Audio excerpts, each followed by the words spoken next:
Rabbits in the house. Rabbits in the house. Keep your friends close, but your enemies closer. Closer. Learn.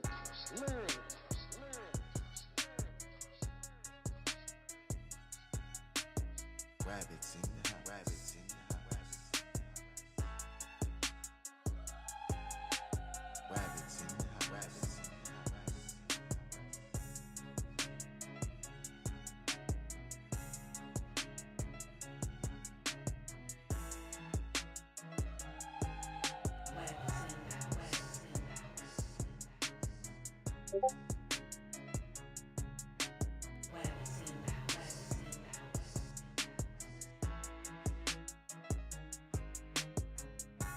Rabbits in the house.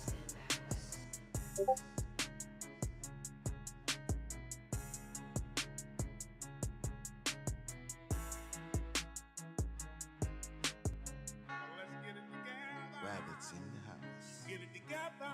Rabbits in the house. Let's get it together. Rabbits in the house. Get it together. Rabbits in the house. Come on, get it together.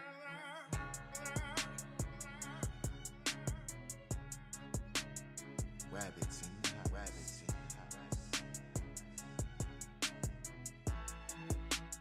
Rabbits in the house. Rabbits in the house.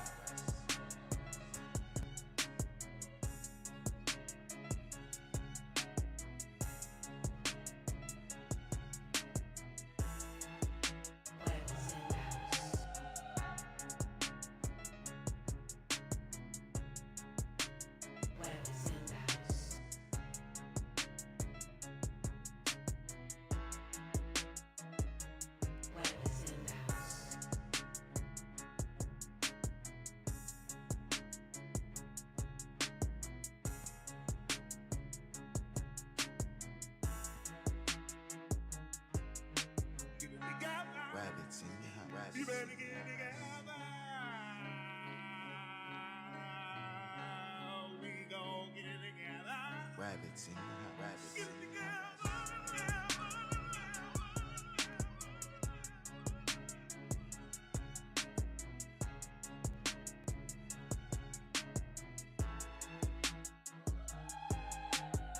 Rabbits in the house. Rabbits in the house.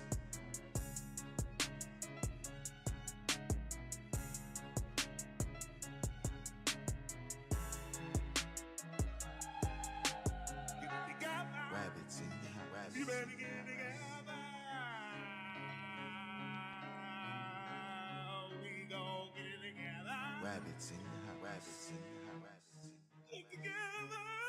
Rabbits in the house. Rabbits in the house. Rabbits in the house. Rabbits in the house. Keep your friends close, but your enemies closer. Closer. Learn.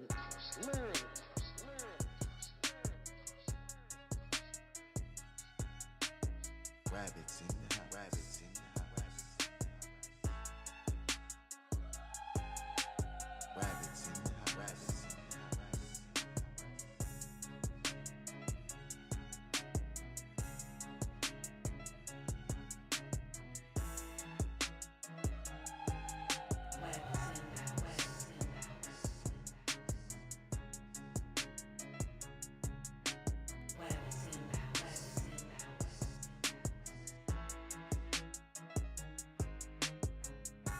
Rabbits in the house.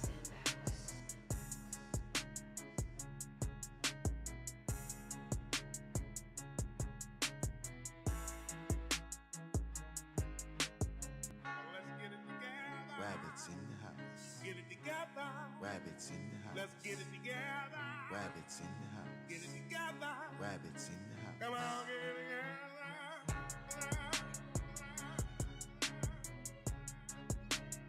Rabbits in the house. Rabbits in the house.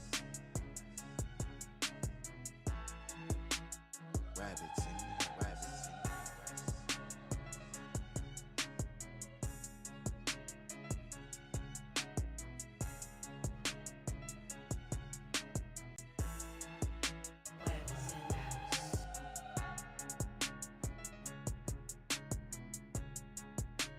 Rabbits in the house.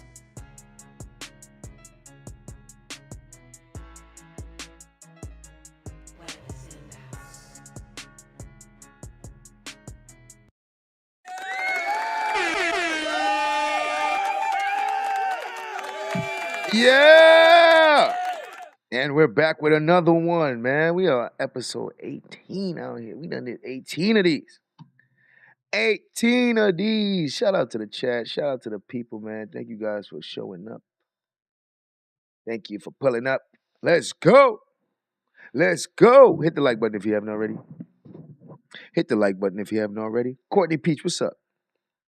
Jamel Fareed, what's going on? TP. Now, before I continue, I want to make sure that we know where we are, and also, right now we are in the new year, 2022. We are in the village of Dolton. We have gotten to January 2022. So we started in May 2021, and we are now in January 2022. However, in December, 2 days prior to the last meeting that we watched, the trustees started their own YouTube page. And as we know, they attempted to recall the mayor, so they tried to start doing their own, having their own meetings with their new mayor. We gonna get into that. So the main thing is, it started December 6th. We've already watched the official, the real board meeting on December 8th. Today we are going to watch another official board meeting from January. Hold on. From January 3rd. Tomorrow we will take a step back, because we will also be now watching the trustees board meetings as well as the village board meetings, because what starts to happen at this moment, the trustees are completely going against the mayor, and they're doing everything to shut the mayor out. So the mayor, as we know, we've been watching these board meetings. The trustees don't want to come to these board meetings anymore. Instead, they rather hold their own board meetings, and they want the mayor to come to that. And the mayor's like, that's not official. So it's a lot. But that starts there, and their YouTube fame begins at that moment, where the trustees become social media stars and use that to their advantage to get any narrative that they want out, and they got ears. So yeah, we're gonna be checking that out, man. Let me make sure I see who all in here. Just Jay, Uncle L, Eva Almay. Make sure I meant Heck Money. Shout out to Heck Money. TP the Perspective. Let me make sure I ain't missing nothing. Miss Believe. Shout out to Eva Almay for gifting 5 Web memberships.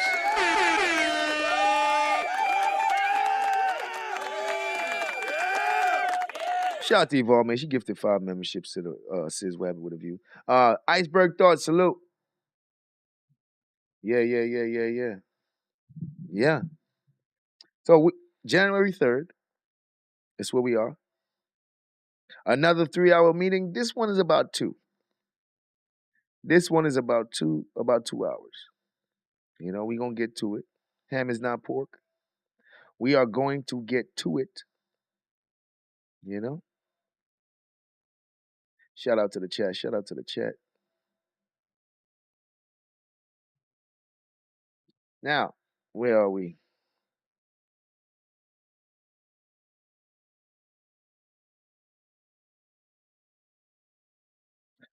What's going on? You just peeking? All right, well, you're welcome. You're welcome to stay as long as you like. You are welcome to stay as long as you like. Feel free to use your carrots. You will be accumulating carrots in the chat. The carrots allows you to use memes. The chat has the ability to control memes. I have a list of memes that if you use the command !meme memes, you will see a list of commands that you can use to allow you to utilize the memes. These memes allow for stuff to pop up on the screen using chat commands. For instance, I just type dog in the chat and the dog pops up on the screen. That costs 250 carats. We have a carat system. We have a reward system in the chat to reward the people that interact, and so that people can also interact with the content. You know, so feel free to use your carats. Feel free if you're in the chat to use your carats. Hold on, I gotta put my anonymous donation link up there. Let's put the anonymous donation link in the chat. Ladies and gentlemen, we got the We the Wabbit store. That's one way you can support the channel. You can check out the merch we got over there at the We the Wabbit store at wethewabbits.com. Link is in the chat and also in the description. No layaway. Actually, we do got a layaway. There's an option there. There's an option for layaway when you get to checkout in the store. So when you go to the store, you're gonna get an option to you could pay in installments. That don't got nothing to do with me. You got to go through the process with that, but it's there. It's definitely an option there. I'm just saying, there's definitely an option. Shout out to the chat. Fats TV, what's up? All right, the anonymous donation link is pinned. We about to get ready.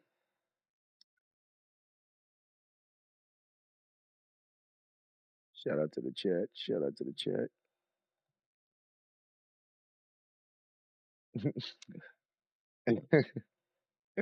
You said you with that? All right.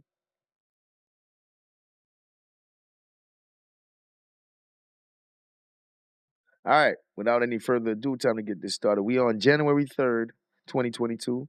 As we know, there's some tension amongst the trustees, and we're gonna see where does it go. I'm gonna speed this up for sure. You would mute your phones or computers until you are speaking. Mayor, we are live. All right, thank you. Good afternoon or good evening, residents, Board of Trustees, department heads, and our guests. And I would like to say Happy New Year to everyone. Today, I would like to call to order the regular meeting Board of Trustees via Zoom, virtual, and it's gonna be live streamed on YouTube. Today is Monday, January 3rd, 2022. So y'all get used to writing the 22 on your papers. The time is now 6:33 p.m. Clerk, if you would, call the roll. Sure. Good evening, everyone. Trustee Steve? Present. Trustee Norwood? Present. Trustee Belcher? Here. Trustee Holmes? Present. Trustee Brown? Present. And Trustee House? Present. We have a quorum. All right, We thank got you. a quorum. Next, if you all would stand for the Pledge of Allegiance. I pledge allegiance to the flag of the United States of America and to the republic for which it stands, Yes. one nation, One nation, under God, under God, indivisible, with liberty and justice. Trustee Norwood, if you would please stop unmuting yourself. Only when you guys are speaking, you can unmute yourself. If everyone will stay muted, I would appreciate it. Next, we're going to do prayer. If you would, Trustee Holmes, want to leave us in prayer? Sure. Thank you. Heavenly Father, we thank you for letting us see another year. We ask that you keep your holy arms over the village of Dolton. We ask that any and everyone all keep Zuccarelli's family in your prayer because of the loss today. And we ask that you shield and cover our seniors and our children. Hopefully that we can get through this meeting in a peaceful form. Thank you. All right, thank you. Next, we have general announcements. Are there any general announcements from anyone? Yes, ma'am, recognize. Okay, go ahead, Trustee. Just want to announce that the trustees with this month will not be doing our monthly installation or tea with the trustees. We'll resume back in February. We will send an email and through our communications, I'll put the information out. Thank you. All right, thank you. Anyone else? Okay, I got two announcements that I want to make in the beginning. One is I would like to introduce, well, before I do the introduction, well, I'm gonna do an introduction because I'm a crybaby. So we're gonna do an introduction first. So first, I'd like to introduce a person by the name of Tyrone Muhammad. He is part of, well, he is the founder of ECCSC. I hope I got it right, Ty. I messed the initials up. He is coming on board with the Village of Dolton, and he will head, meaning lead, the second chance thing that I have going on for the Dolton residents who has backgrounds, issues, or problems. Currently, a lot of people don't know I did make the Village of Dolton a second chance village through executive order, and now we're implementing a plan to show you guys what it entails. Next board meeting, which is in 2 weeks, we will lay out exactly what is about to happen. Today is really just a meet and greet, so you'll know who's heading it. Tyrone Muhammad has been all over the city of Chicago, and he is out here in the south suburbs as well. I thought he was the best candidate to head this organization because of his background, his fight, his willingness to help people like myself. The only difference is I'm a politician, and he's basically, I want to say street person, but he's out in the streets, in the communities with people trying to make a difference. Currently, this program will help people with backgrounds such as any issues you have. I'll say that any issues that you have, we do help. You got to want the help. I'll say that. It will focus on job placement. It will focus on healthcare, transportation, and housing.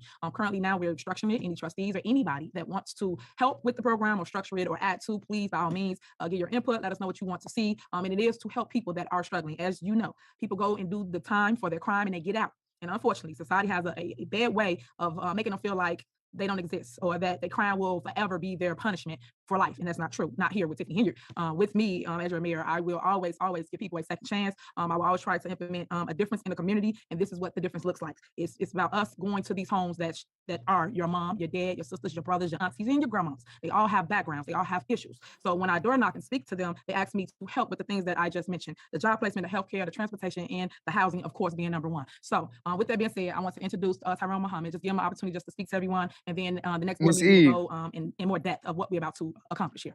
Tyrone, you do have the floor. Thank you, Mayor Henyard, and the trustees that's online, Clerk K.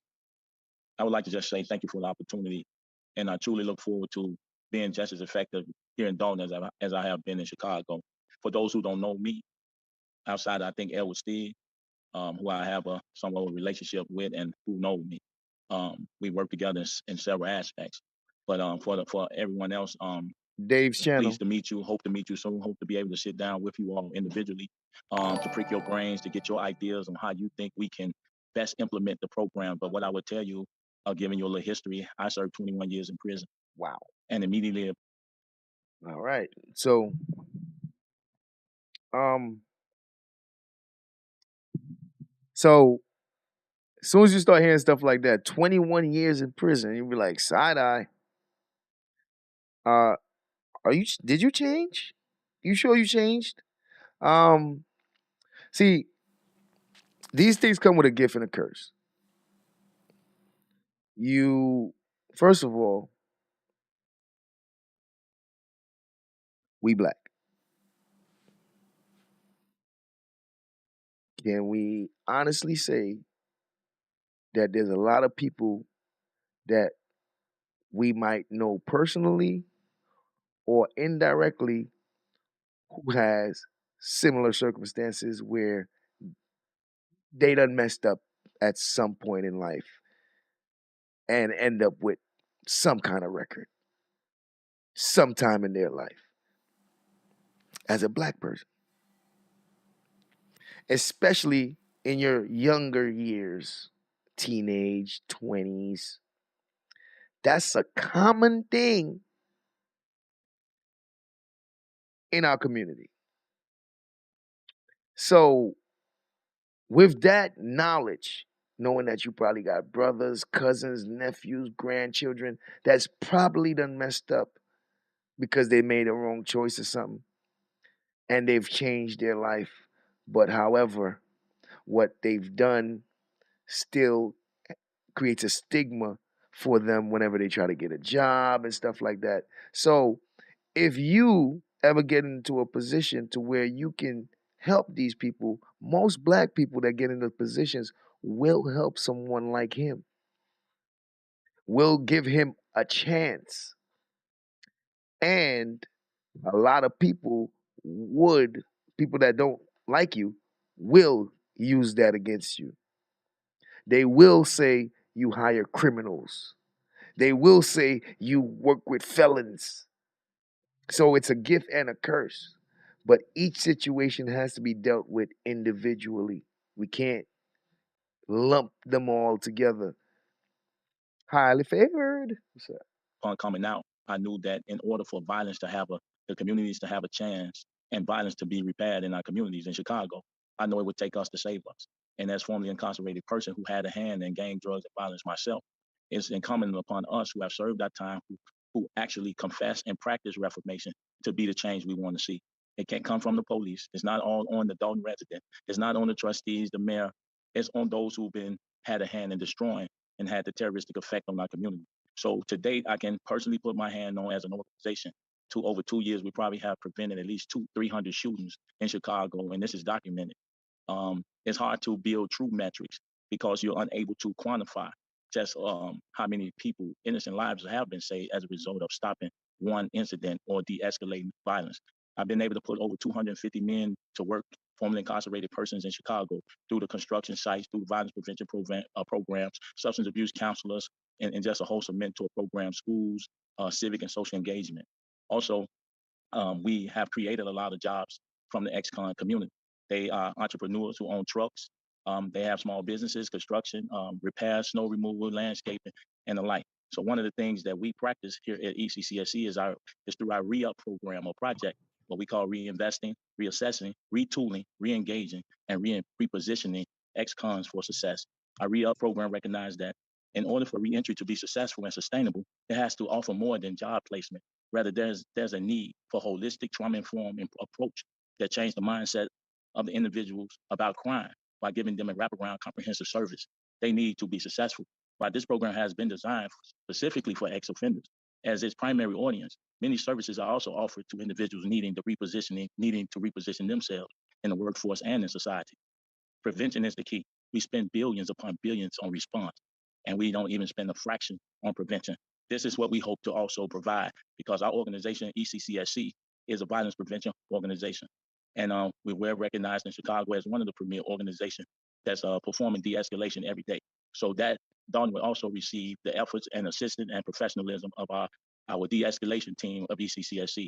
So we really look forward and hope to be of assistance to the Dolton village of Dolton. And I'm open to listen to any comments, suggestions, and even the opportunity to listen to you all's ideas on how to help us get at this long overdue process of reformation, true reform. Thank you. Now, everything he said, I'm with. And he has a point. Like, these is the guys that can talk to the guys that nobody can talk to. You feel me? Like, yo, you know how we are in the hood? You ain't about that life? Yes, I was. As a matter of fact, my reputation is stamped in these streets. So when it's coming from me, they ain't coming from somebody who ain't never lived that life. So that alone, it has more influence than somebody who ain't never lived that life trying to tell you right or wrong about the life you living that don't know nothing about that life. Somebody who knows that life can talk to you because they can relate. Some of the issues you went through, they've been through, and they can help you deal with it differently than you're dealing with it now. You know why? Because they've learned how to deal with those things. They've been through it. So that's why it's important for people like him, because the dude with the gun, you can't talk to him if you ain't no gunman. Okay? A gunman needs to be able to talk to a gunman. All right? So, yeah. All right, thank you, Tyrone Muhammad. We look forward to working with you. I can't wait to show community what ideas and great things that you're going to bring here to the village of Dolton. A lot of people are looking forward to just the little things that you've been doing out in the big city, of course, which is job placement. And I love that about you, that you actually put them back to work. You show them a different route, and they know not to go down the road they came from, and no one wants to go back. So we always have to put in place tools to make sure that they do succeed when they come out of prison or jail or whatever you guys are calling nowadays. But basically, they have to learn how to live back amongst us. And we as politicians must give them tools to succeed by giving them an avenue and an outlet. And that's kind of what myself and Tyrone Muhammad is going to put together. Man, I would be remiss in my duty if I didn't acknowledge a good friend of mine, Andrew Holm, who he can attest that we both have been on the front line of violence in Chicago, often outside of myself, no police.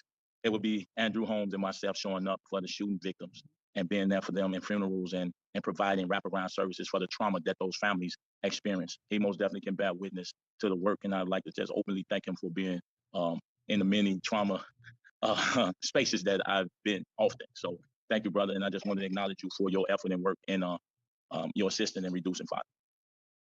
Now, I told y'all, out of all the trustees, Holmes is the only one that actually be doing the work.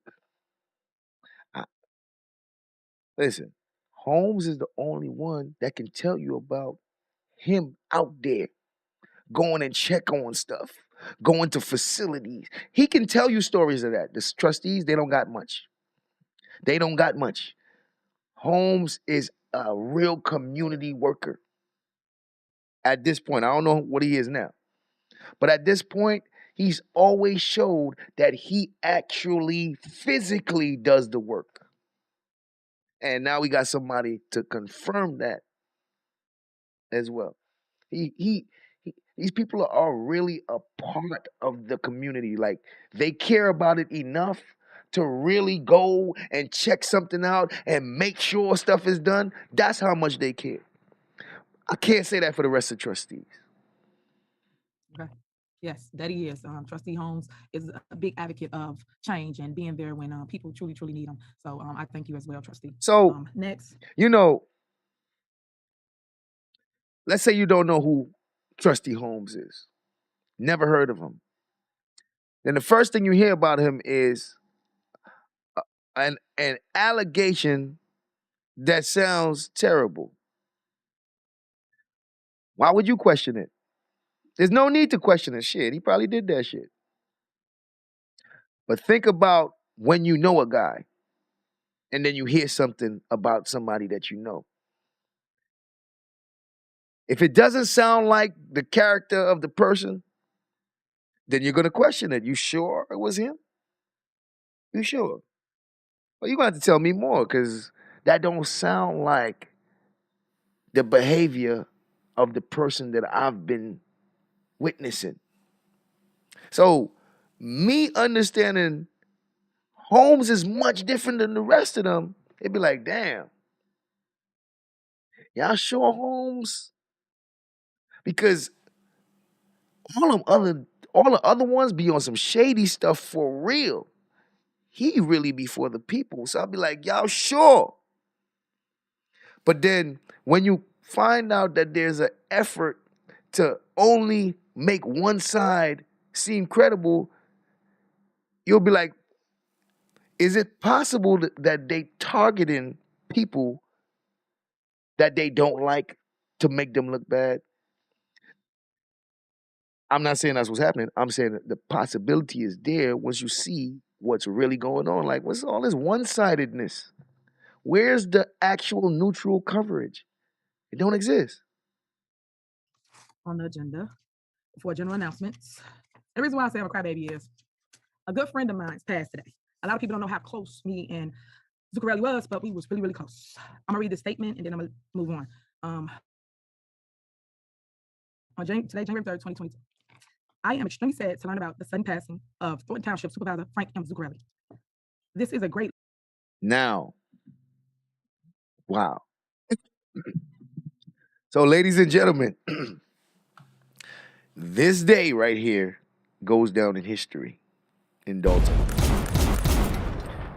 The Thornton supervisor has died that day. She has to take over his position. She inherits his position that day. Ladies and gentlemen, this is a big deal. On this day, January 3rd, the supervisor of Thornton has died, leaving Tiffany Henyard to be in his position. So on this day is when it's going to be known that Tiffany Henyard is going to be the mayor and the supervisor, getting two paychecks. Getting two paychecks, not because she wanted it. It fell in her lap. So she has to take the position. So she becomes the Thornton supervisor while she's the mayor. And she's getting Thornton mayor check and she's getting the supervisor check. Not because she wanted it. Not because she wanted it. Not because that's what she was trying to get. But because circumstances made it that way to where that's what she got. A lot of people, that shit created a problem between her and a lot of people. She's about to get 2 paychecks now, and she ain't even asked for it. And a lot of things is gonna get turned all the way up from this moment. So we officially know today is the day that the supervisor died, and she's gonna be the one to take that position. She's inheriting the position, and now she's gonna be getting 2 paychecks. 2 paychecks. And a lot of people are going to be very upset about that. 3rd, 2022. I am extremely sad to learn about the sudden passing of Thornton Township Supervisor Frank M. Zuccarelli. This is a great loss to our community. Our thoughts and prayers are with his loved ones and family. As my mentor and my dear friend, I had a personal connection with his inspiration and goodwill. Swagtastic. The best we can do to honor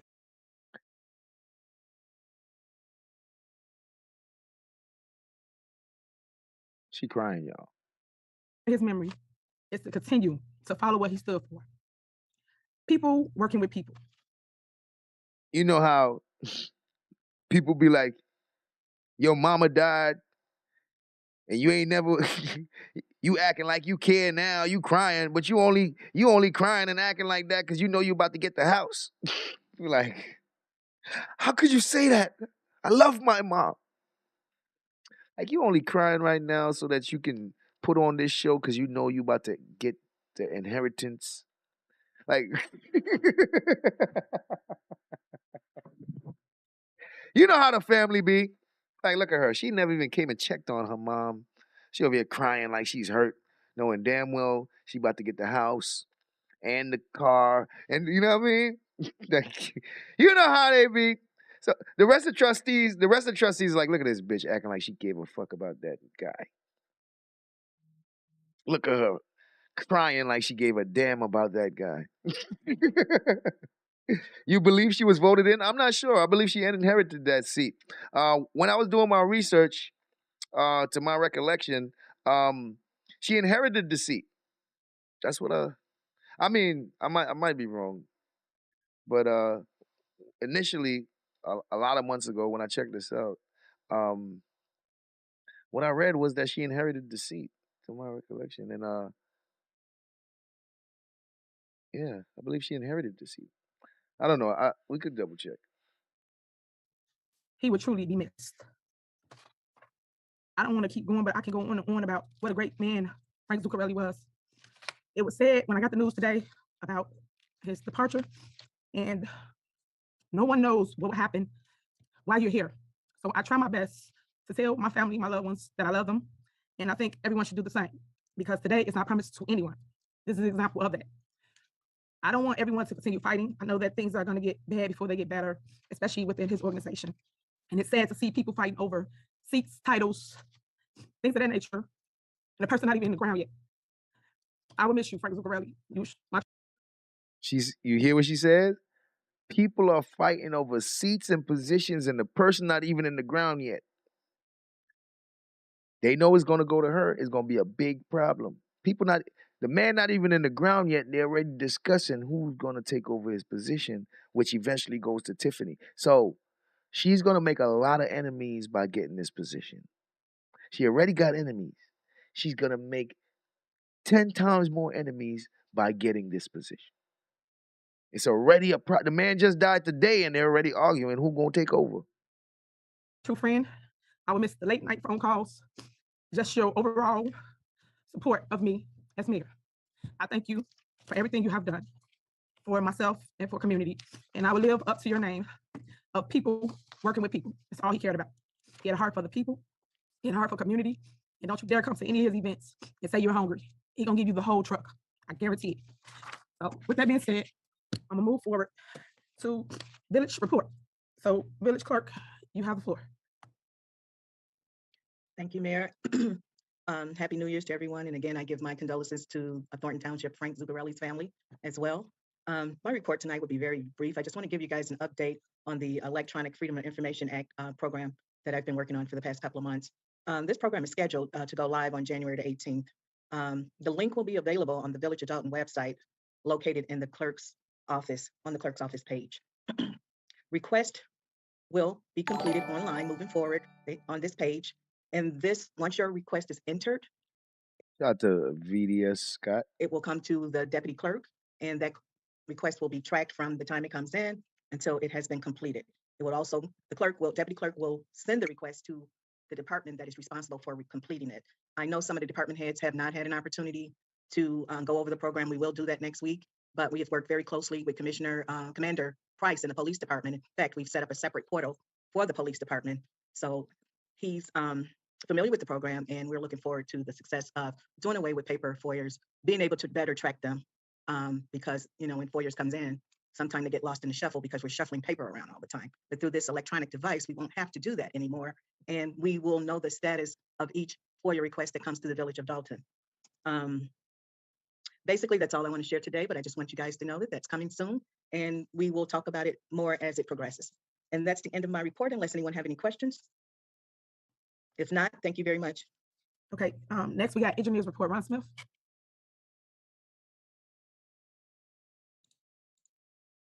Good evening, everyone, and Happy New Year, and condolences to the Frank Zuccarelli family. I just have a couple of items to go over my engineers report. We have been diligently working with the staff, and good evening, Mayor, Madam Clerk, trustees, and department heads, and all Village of Dolton residents who are watching. Current projects we're working on is the water meter replacement project. We received a grant for $220,000 for CDBG resurfacing for this year.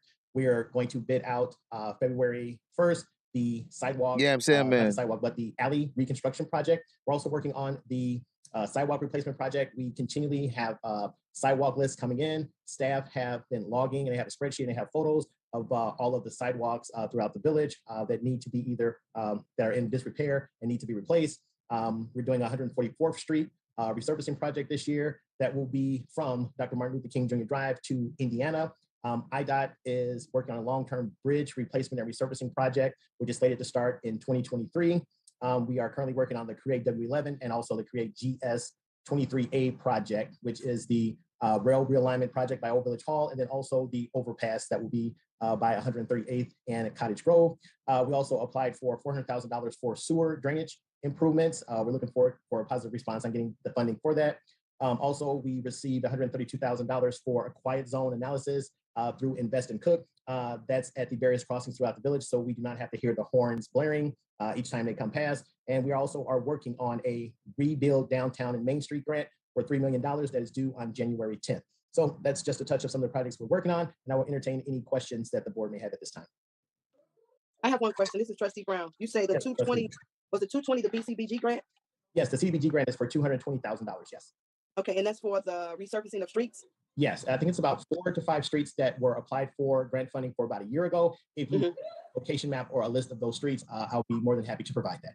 Okay, and you said a water meter. Where do we stand as far as the water meters? Were we? We were on the intended use plan list to receive $2 million to replace the residential water throughout the village. What will happen with that is once we place the meters, we will go to a remote reading system where you can sit in the office at your desk and hit a button, and you can read all of the meters. Not only that, the software that goes along with this project, it will alert you if the meters are not working right, if the meters are wrong, or if the meters are tampered with. Okay, I know we did speak a little bit about that with the ARPA money as well, correct? That is correct. Okay, so we're applying for that 2 million, right? Applying. That is correct. We are about 90% completed with all of the paperwork, and if I'm not mistaken, we should have all the information collected and submitted to the IEPA this month. Okay, so submitted, we would say by the end of January. Yes. Okay, thank you. And then if you can give me those blocks, I think we had talked about it, but if you can, I'll be so grateful for that information. Yes, I will provide a location map that has all the streets listed. Okay, thank you. I appreciate it. Thank you, trustee. All right, thank you, Ryan. Thank you, Mayor. Okay, next we have the village administrative report. I just skipped her just so I can get myself together. But a lot of people don't know that Dorothy's last day was last week, Wednesday, I believe. And today she's giving her final report. to the Board of Trustees, the community and department heads. She would truly be missed as well. She's going on to other ventures, and I just want to thank her for her time here with me as she transitioned me over the last 6 months. So I appreciate you, Dorothy. You do have the floor. Thank you. Thank you, Mayor, and thank you to the Board of Trustees and to the community, and to certainly to the department heads as well for all their cooperation over the last several months. Yes, Friday, December 31st was my last day. And I was supposed that was supposed to be my last day, but I worked over the weekend to wrap up some other items and to put together some reports so that I would not leave anything unfinished.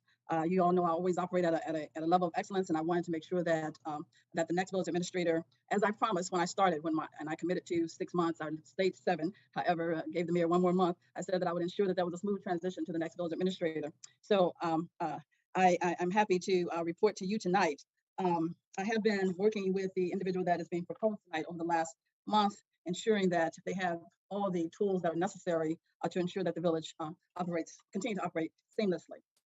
One of the things that I wanted to show tonight was one of the things that I really wanted to do was to make sure that the village really understood where it stands as it relates to other villages and municipalities in the suburbs. So I put together this spreadsheet. It's something that I wanted my interns to do, and they didn't get a chance to do it, but I wanted the village to see where we compare as it relates to other municipalities with the same population. So from a standpoint of revenue, so we know where we can grow to, what our possibilities are. So I have Orland Park here, Tinley Park, and then you get to Chicago Heights. They're 28,000 population, and we're at 22. They have about 6,000 more, but as you can see, the revenue for Chicago Heights and Niles, which are only about 6,000 more people, they're almost doubling us. What I would suggest for the next village administrator or whoever, or if we get a chief financial officer, that they visit these locations and determine what are they doing to have the kind of revenue that they have that we simply are not doing. Harvey needs to probably do something similar, because as you can see, they're way down, and even though their population is higher than ours. And then you have South Holland is less than ours, and they're at 44, we're at 35. Matson is at 38, and they're only 19,000.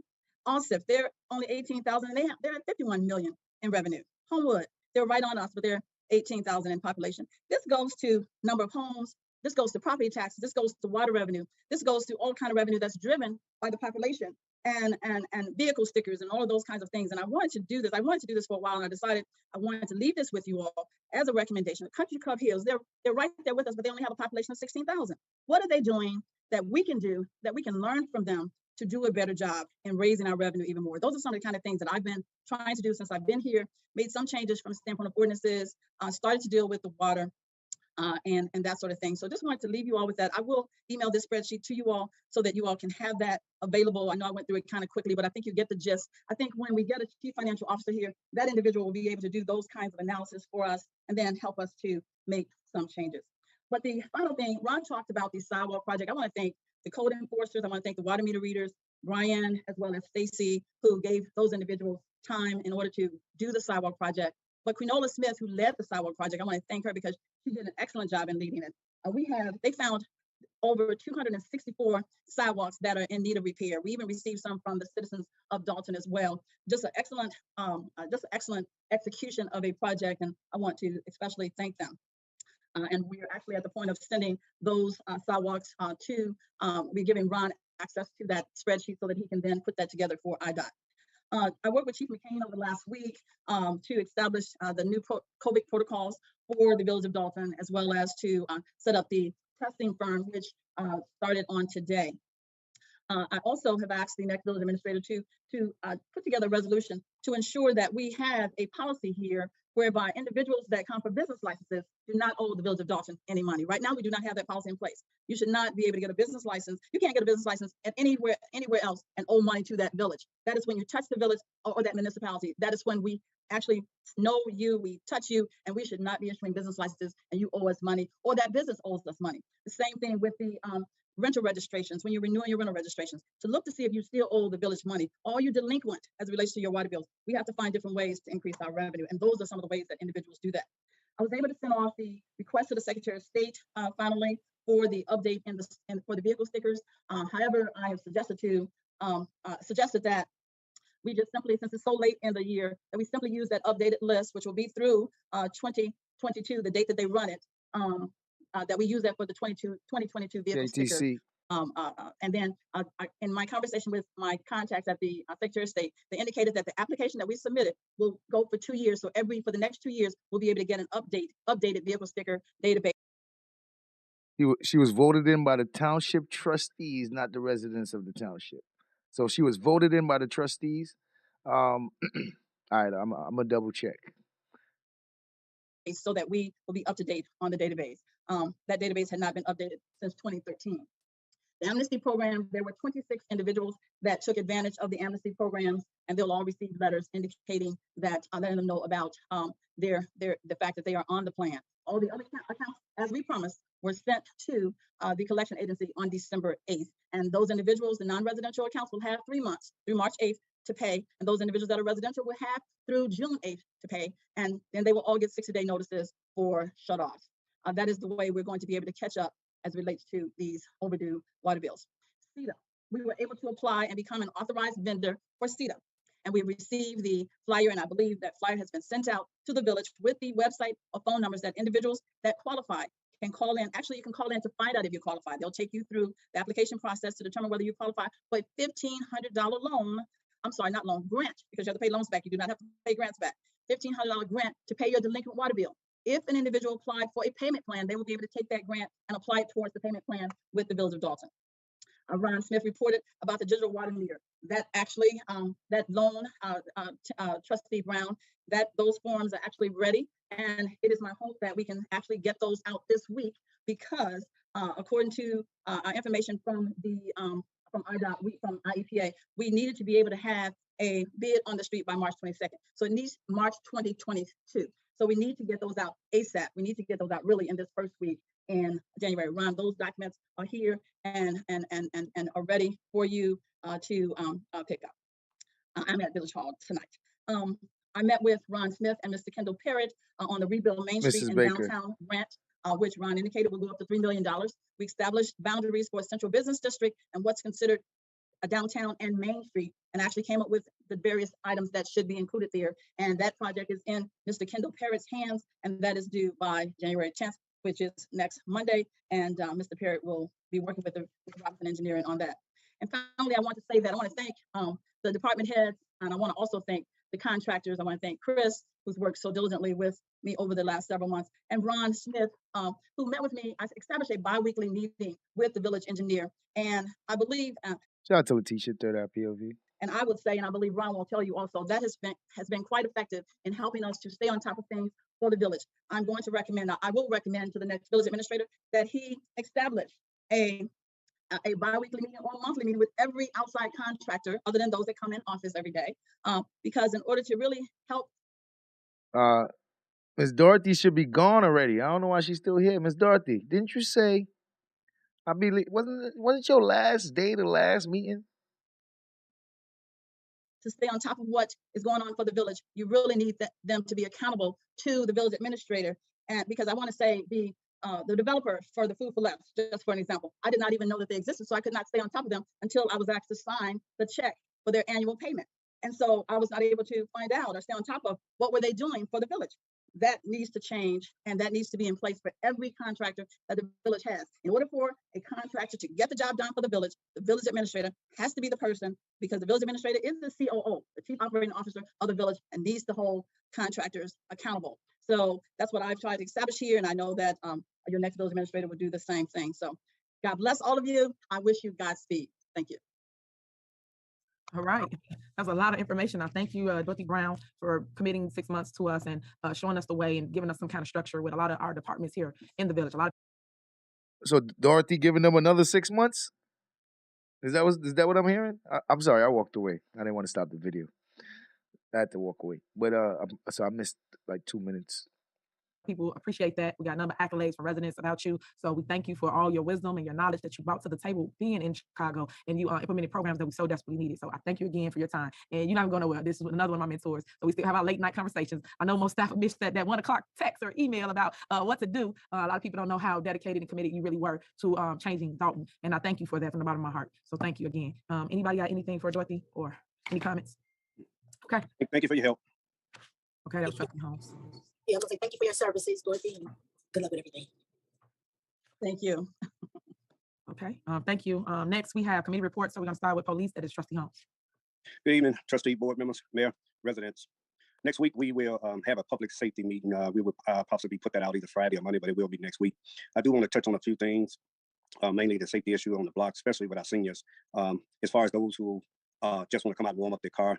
If you're seniors and you just want to come out and get some air and warm up your car, have somebody else with you because they're taking advantage of seniors carjacking their cars, not only in the south suburbs, but throughout the city and the United States. So as a precautions for safety, we ask that you have someone come out with you, or either you have your son, your daughter, just surrounding all your neighbors. Just watch your backs, even at the stores, because I see where they have increases in snatch and grab, where you walk into the store, they're pulling up in the car alongside you and reach out and snatch and just take off. So, a lot of our seniors are brittle, but they're still strong. But, once they fall, it takes time for them to heal. So we have to look at that.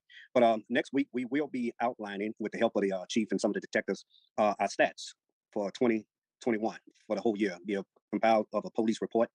This year, not this year, but last year alone, there were 21,390 incidents that the police department responded to. So we'll lay out our plan and show you, things and cases that have been solved. In December, there was one officer that resigned, but the department is still actively recruiting to fill vacancies. So next week, join us next week.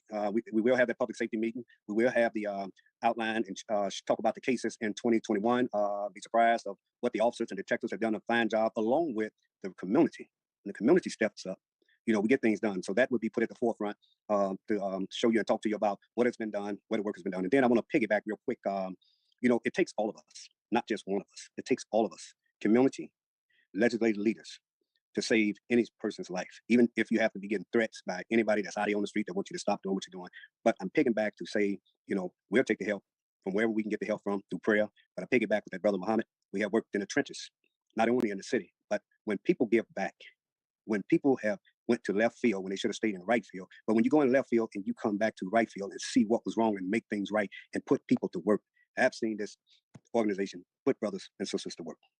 Not only those that are coming out of prison, but those who don't have no job, and they put them back to work. But the most important thing about that, when people do come home and they do run into these organizations, especially this one here, and they get the opportunity to work to feed their family. What's important about that person, whether it's a male or female, once they hit the ground, solid, working, that same individual reach back 5, 6, 7 more people to change their lives on the streets. I mean, boots on the ground, going deep into these neighborhoods where some people won't even go, where they got more guns than the police. But these people have the heart, just as everybody have a heart. Even community residents have a heart to just go step in there and tell them it's a better way. Show and prove it, other than talk. That's the end of my report. All right, thank you, Trustee Holmes, and very well said. I agree with everything you just stated. So let's go to work. Next, we have Melanie Fitness, Trustee Brown. Good evening, all. I want to say Happy New Year. Again, my condolences to Frank Zuccarelli's family. As of year to date, the fitness center is at a loss of $46,282. Melanie Fitness Center just be, what is going on with Melanie Fitness Center? I think they need to sell something or rent it out or something. But God damn, Melanie Fitness Center is an expense. I do have a meeting scheduled this Thursday with a young man that was interested in bringing a Planet Fitness there. Hopefully we can sit down with the Park District, with Cleo, and also with Commissioner Bowens to see where we stand with them taking on the fitness center as well. But definitely cannot continue to go month to month with the loss with this fitness center. So hopefully something comes up very soon, and so we can get someone to take that loss off of our hands. That is the end of my report. Thanks, Mayor.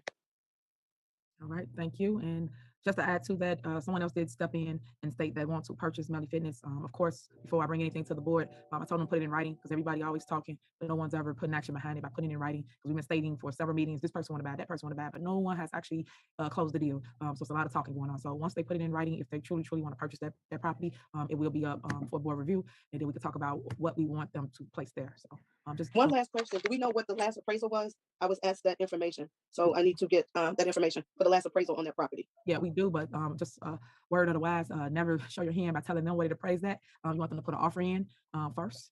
I want to see the appraisal. That's for me to see it.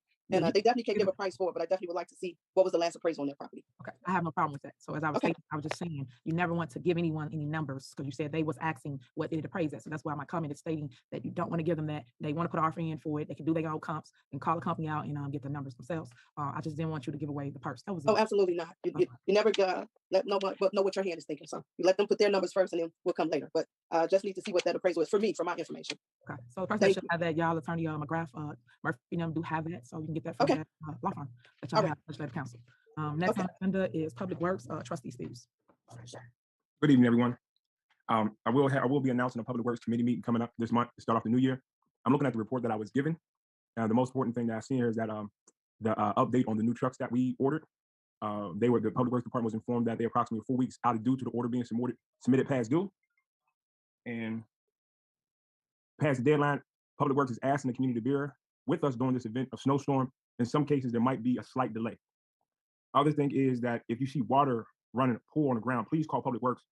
For after hours, please call dispatch at 708-201-3242.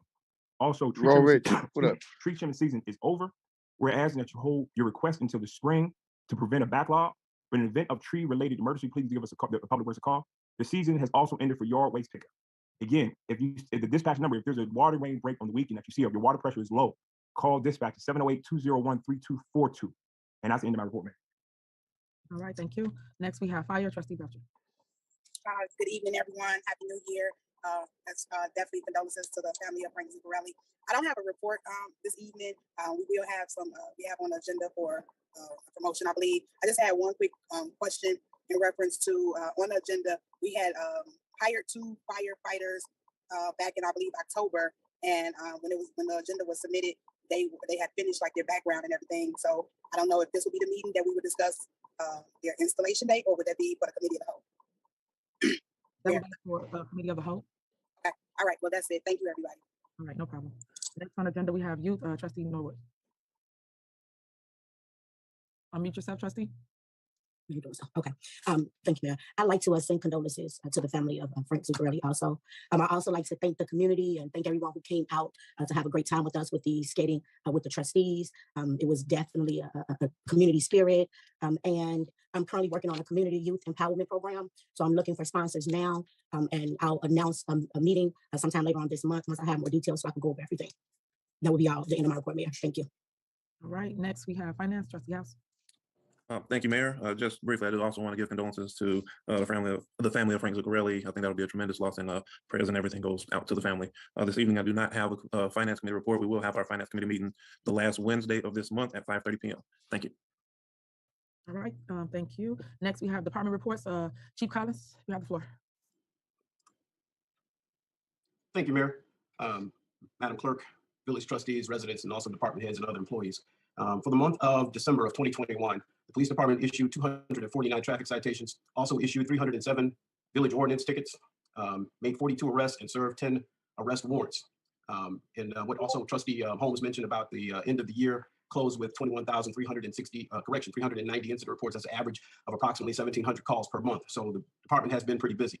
But what I also would like to report on is come February, community policing will be back. Our first few meetings, of course, will be by virtual, but I want to make sure we get those up and running again so we can hear from the community and we can start having a closer relationship with the community. We can communicate with you and you can communicate with us. So stand by and look out for the dates on those meetings that are upcoming. If you have any questions about that prior to, you can still contact me and ask me about it. We would also encourage other department heads to be included on these community policing meetings, because often we get questions that sometimes are related to other departments within the village, such as water, public works, and things of that nature. I also would like to report that we are still working on the framework of the municipal parking ticket amnesty program. We want to allow people an opportunity to clear up their past debts with the village as far as it relates to parking tickets, so that you can avoid vehicle immobilization, because at the end of the amnesty program, we will be immobilizing and towing vehicles. You can avert further interaction with debt collectors and also the issues that affect your credit and also the interception of your state income taxes. One thing that I would like to report on at least the past 7 months with 2021, we've had manpower issues, and a question has come up of why we have officers or an officer in special units when we need more patrol officers. I'd like to take a moment to share my screen. Ontario, if you can. Okay, so we have an officer who is in a special unit. However, the things that the officer has been doing over these past few months has been seizing and making a lot of arrests. So just if you bear with me for a few minutes, I'm just showing you a few pictures of the activity that has been taking place over the last few months. Seizure of drugs. Chief, you're Yes. not share yet. Ontario, can you share his screen? It is open for him. Okay, Chief, now you can share it because we don't see anything yet. Okay, is it up? Yes. Okay. So these are just a few photographs of some of the activities that officers and the officer in the special units been doing. There's been a seizure of hundreds of pounds of marijuana and approximately $3 million of drug money too. What you see here are bins of marijuana that were Got hundreds of pounds of marijuana and over in Dalton. God damn. I don't know. I imagine Dalton as like a 5-block town. I imagine Dalton as being like a 5-block village. Like, maybe I got the wrong idea. seized piles of dealers of drug money too. What you see here, I can't are see it, bins man. Let me see the of marijuana drugs. that were seized. Piles of. We only see a gun. You see it? That's the gun. Okay. All right. I don't know if it froze. Let me try it again, Mayor. I'm sorry.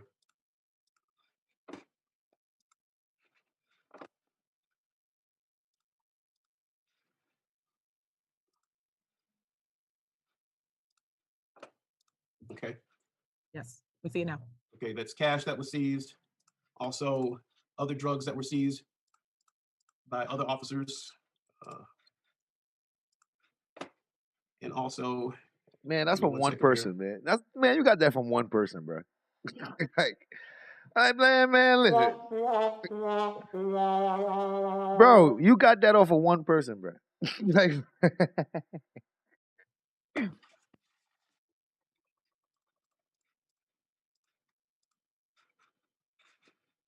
Okay. Are they showing now, Mayor? Yes. Okay. These are bins of marijuana that was seized on drug interdictions. What you see here in this particular screen is approximately $1 million worth of marijuana that was seized. Lord of mercy, boy, them niggas got them pounds for real. I will go ahead and stop sharing right now, but those are just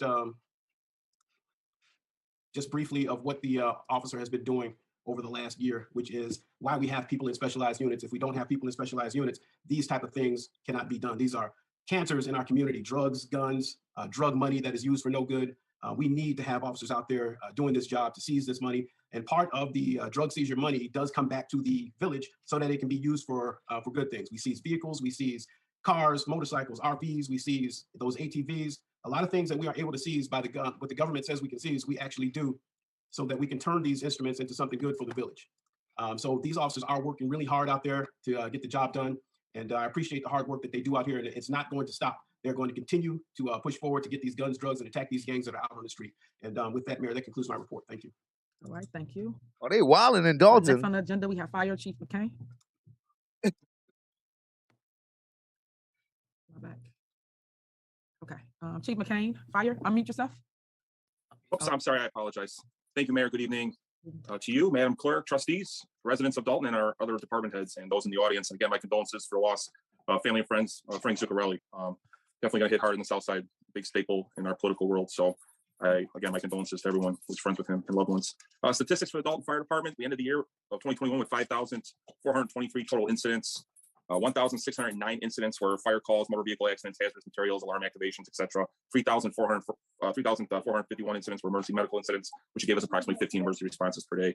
Out of the fire calls, 230 were fires, with 25 being structure fires in our community, as well as another 25 kitchen or utility fires. 45 vehicle fire responses, 73 auto aid and mutual aid fire responses, and 62 rubbish and outside fires that we responded to. So just about 100 shy of our all-time high that we had last year, but still another busy performance with the Dalton Fire Department. Last week, we started working diligently with the initiative and getting all the COVID taken care of for the employees. And I know we're going to move on to get greater opportunities for our residents as well. I'll let you speak on that, but definitely been a process. And we're working on making sure that everyone gets an opportunity to get tested and making sure our employees and our residents are safe. So I appreciate the opportunity to help get that initiative for everyone, and look forward to hearing from everyone with that as well. And lastly, on the agenda, I appreciate everyone looking at the opportunity to approve Jamel Brim for the captain position. He's the senior lieutenant who's next up for that position, as well as hopefully everything gets to be cleared away in executive session in regards to new hires. So if there's no questions, that would complete my report. Okay, thank you, Chief. Thank you. Next, we have Public Works, Stacey Corral. Good evening, Mayor, Village Clerk, Board of Trustees, and village residents. Public Works Productivity Report for December 2021. Public Works has been making tremendous progress in cleaning up the village. There is still a lot to improve in the village, and we are working diligently to serve the community in a timely fashion. For the month of December, Public Works has cut down 20 trees, trimmed 13 trees, completed 3 B-box water shutoff valve repairs, 5 water main breaks, completed 2 emergency water turnoffs, installed 8 stop signs, 4 street signs, and filled potholes throughout the village. Numerous lights have been repaired throughout the village, listed as follows: 145th in Shepherd to Ingleside, 144th in Dante, 145th in Chicago Road to University. We are also working along with Mead Lighting to make underground repairs to light poles and wiring infrastructure throughout the village as the weather permits. Public Works has performed 0 jobs to the fire department vehicles, 1 job to the housing department vehicles, 8 jobs to the police department vehicles, and 14 jobs to the public works department vehicles. Status update for the new snow trucks. I reached out to the vendor that is building the vehicles, and I was informed that we are approximately 4 weeks out due to the order being submitted past the deadline. As a result of this late order, Public Works is asking the community to bear with us during the event of a snowstorm. In some cases, there might be slight delay. Reminders, tree trimming season is over, and we are asking you to hold your request until spring. So the fact that they delayed that truck, if they get a snowstorm within the 4 weeks, let's just hope you don't get a snowstorm. In a backlog, but in the event of an emergency, tree-related emergency, please give us a call. The season has also ended for yard waste pickup. Note, if you see water pooling or coming from the ground, please call Public Works. For after hours, you can contact dispatch at 708-201-3242. That's 708-201-3242 in the event that you see water coming from the ground or any other Public Works related emergency. Please contact us if you need any further information, compliments, or requests at 708-201-3280 or 708-201-3281. And our business hours are Monday through Friday, 7 a.m. to 3:30 p.m. Mayor, that concludes my report, and I would like to also send my condolences to the Zuccarelli family. All right, thank you. Next, we have Water Department, William Moore. Good evening, Mayor, Village Clerk, Trustees, Village Administrator, Department Heads, and to you, the residents. I also want to extend our condolences to the Zuccarelli family as well. You are certainly in our prayers. Mayor, I do have a brief report today, December Water Department Director's Report. Mayor, I know that this is something that's dear to you and you're passionate about. On Saturday, the 18th, we held the food giveaway, and that was an event that I chaired with the assistance of numerous volunteers. The food drive, which was held in the Melanie Fitness Center parking lot, where we gave away approximately 1,000 boxes of food and chickens as well, and to the Dolton residents. So I want to thank all of the volunteers who were out there. And the weather was a little inclement, but we were there, and the people were very, very excited to receive the food and the smiles, and just a great event. So I appreciate all of those who also assisted there. And lastly, I just want to piggyback a little bit on the CETA program that Clerk Brown, and I call her Clerk Brown, the village administrator. I just want to say to her as well, publicly, thank you for all of the support and the standard you set, the standard of excellence that you set in my department, and made nice and reaching out at the times when I needed it the most. I really, really appreciate you, and I'm looking forward to taking that department with the nuggets and the perseverance that you show and the commitment to serving the residents, take the department to the next level. So I want to publicly thank you for that. And so I just want to piggyback a little bit on that CETA program that you were also instrumental, along with Ron Smith, Janice Johnson, Chris Merbelli, and with the board's approval. That program is something that we have now offered the village residents, where they can at least get a $1,500 grant to assist with their water bills. It's actually was there to prevent disconnection. So I was actually in transition from our extended hours today on Monday, so I didn't know if the website was given and a phone number for the residents to reach out. I know there's flyers that sent out, but they can certainly go to the website, which is CEDA.org, that's CEDAORG.net/sites, that's CED as in David, A Anthony.org.net/sites, SS as in Sam, ITES, or they can certainly call the 800 number 571-2332, and they can assist you with completing that application. And we're doing everything that we can to assist the residents with helping them pay their water bill. So with that, Mayor, that does conclude my report. If there's anyone have any questions, I can entertain those at this time. Right. I have one question, Mayor. Can I be recognized? With the amnesty program for the water department, I know Administrator Brown said 26 participants took place were registered for that program. Do we have an amount? I don't have the amount. Dorothy, do you have the amount? I don't have that number. Okay. Can you possibly get that for me sometime? We don't have the amount. We can get it for you. Not a problem. Okay. Thank you. All right. You're welcome, Trustee. Okay. Next on the agenda, we have Code Enforcement, Brian Thigpen. You have the floor. Good evening. I'm going to do the code enforcement as well as the housing reports together for Cheryl Collins. Right. I'll start out with housing. Housing had 58 sales, 18 quick claims, 32 rentals, for a total of $72,950 for the month of December. Code enforcement wrote a total of 116 citations, and that goes from the span of grass to weeds, which of course is ending now, debris accumulation, vacant properties, permits, licensing, property maintenance, as well as rental and sale inspection violations. And that completes my report for both of those departments. Okay. Any questions? Thank you so much. Next, building and permits, Misha, you have the floor. Hello. Hi, everyone. For the building department, we did 68 permits, which includes building, electrical, plumbing, and homeowners permits, 6 contractor licenses issued, 9 water meter payments, 4 motor fuel and 2 liquor tax payments, 2 business licenses issued, and for a total of $44,942. And that's the end of my report. All right, thank you, Misha. Next, we got corporate bills, Trustee House. Thank you very much, Marilyn. Get my computer line. We have 2 different lists that will be read into record. Is the electronic payments list. Those are the payments that come automatically from the account, do not have a physical check issued for them. So for the electronic payment register, we have corporate payments of $43,342, water fund payments $1,449,862.54, sewer fund payments $1,103.14, Melanie Fitness Center payments $382.73, Homewood disposal bond payment $501,111.11. Total electronic payments for on the warrant list $1,995,801.52. Separate from that, we have our warrant list, which are the corporate payments that issued with physical checks, with corporate payments of $940,531.25. See, it looks like it has a gross payroll December 3rd, 2021, $396,599.27. Gross payroll for December 17th, $392,517.35. Gross payroll December 31st, $406,691.78. Manual payroll check, $1,165.36. Manual AP check, $13,661.50. For the Melanie Fitness Center register, payment $5,887.17. Gross payroll December 3rd, $1,143.11. Gross payroll December 17th, $1,251.11. Gross payroll December 31st, $1,287.11. Total corporate payments on this register, $2,162,022.12. I motion that we pay both warrant lists collectively. Is there a second? Second. There's a motion and a second. Any discussion?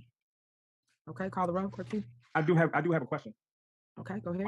And I guess this is for the public superintendent. As far as I see that there's a charge for $43,000 to Calumet City Plumbing. Are we close to getting to the point where we don't have to spend this much with Calumet City Plumbing? Are we close to the point where we have enough manpower and enough the knowledge to do that, or do we still need to depend on them for that much for these water main breaks? The goal is always to reduce the use of these vendors. Some circumstances warrant the use of an outside vendor, whether it be a fire hydrant repair or a valve installation, something that we don't have the capacity at this time to do. So moving forward, of course, I'm going to attempt to reduce how much we use that vendor, which I believe is reduced in a short period of time since we've been here. But that is my goal. Okay, because I know, and we'll talk about that in the Public Works Department, committee meeting, but I know we definitely got the manpower up over there, so we want to at least see if we can move away from using Calumet City as much. Absolutely, and it's now that the manpower is up, I'm going to be implementing some in-house classes and training for these gentlemen, ladies and gentlemen, to better service the community. So now that we have the manpower, they need the education to go along with it. Okay, that's all the question I have. Yeah, and I totally agree. Stacey doing an awesome job over there. Keep kicking butt, keep getting our numbers down as relates to tree trimming, filling holes, paving streets, things of that nature. And I was going to suggest, but I wanted you to respond to the trustee that you speak of this in your committee, Trustee Steves. That way y'all can get a better dialogue and have more intel for it. So one more thing. Mayor, is Trustee Steve. Steve, not S is not on Steve. It's not Steve's. It's Edward Steve. 2 first names. Okay, 2 first names.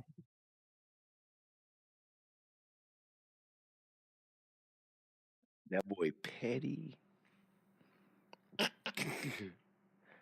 boy petty.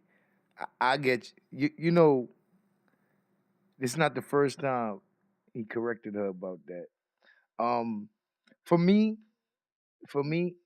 stuff like that, people are gonna always do that. Add an S on Steve's. 99% of the people going to add an S on Steve. Most people are, bro.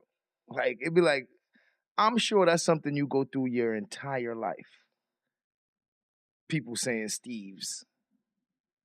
Like, do we need to do that right now? I know it is Steve, but the fact that it's a last name, automatically, people's subconscious is going to say Steve's. I get it. It's not your name, but Man, you be making a point to point that out in these meetings. Dang. Trustee, if you could call the roll, clerky. Trustee Steve, Mhm. Trustee Aye. Steve, Aye. Trustee Norwood, Aye. Trustee Belcher. Is Belcher still on here? Aye. Oh, thank you. Trustee Holm, Aye. Trustee Brown, Aye. Trustee House, Aye. motion passed. All right, thank you. Next, we have old business, ordinance number 21 dash, which is the Black by Black program to sell vacant housing in the village of Dolton. Okay, you guys know, I put this on here several different times, to basically implement a program to structure something with our vacant properties. Everyone knows dear to me, Black by Black. I initiated as a trustee, it did get voted on and was put into record, and then of course removed by the exiting trustees. And now here we are again, years later, and I'm trying to implement the same program, which is selling dollar houses to residents and investors. Basically, what I'm asking the board to do is support me in initiating this program to start somewhere. I'm asking for feedback or anybody that wants to change or amend anything as it relates to Black by Black. I've said this several times. By all means, please amend, change, but let's create a program so we can start excuse me, to attack the vacant properties that's here in the village. As I talk to residents, they all state they want to get rid of the blighted homes on the block. They all state they would love to buy a home for their loved one, whether it's their daughter, their grandparent, or whoever stays with them. They all state that they love to buy the house that's across the street, down the street, or either next door to them. That way they can keep eyes on their loved one. Everyone's eager to start something, and I'm asking the board of trustees to support me in this initiative by moving this forward and starting somewhere. We can start with houses. It don't have to be nothing major, and then we can implement more as we see progress.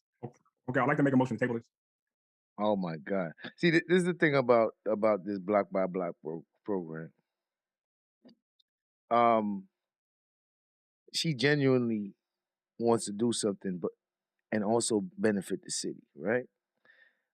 She proposed something. She proposed it to them, and her thing is, if there's anything you want to change, if there's anything you want to amend, if there's anything you want to add, let's do it. Let's do it however y'all see to make this work. They don't want to do it.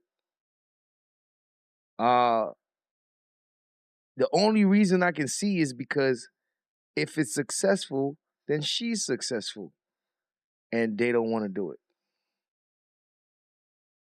Because if that program becomes successful, then she will get the credit, and that will be something that goes towards her accomplishments. That's the only reason I see that they don't do it. Because they always want to table this, but as we saw in the last meeting, they was willing to vote on something that they didn't even have all the information on. And I was like, when it comes to her, they want all the information. Nah, we can't. Nah, I need some more time. But when it came to something the House brought up, they didn't even have all the information, and they was ready to go with it. That's a red flag. Okay, so I guess.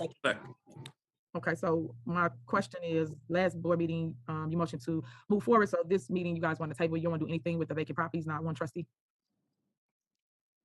I say move forward. We got a motion on the table in a second.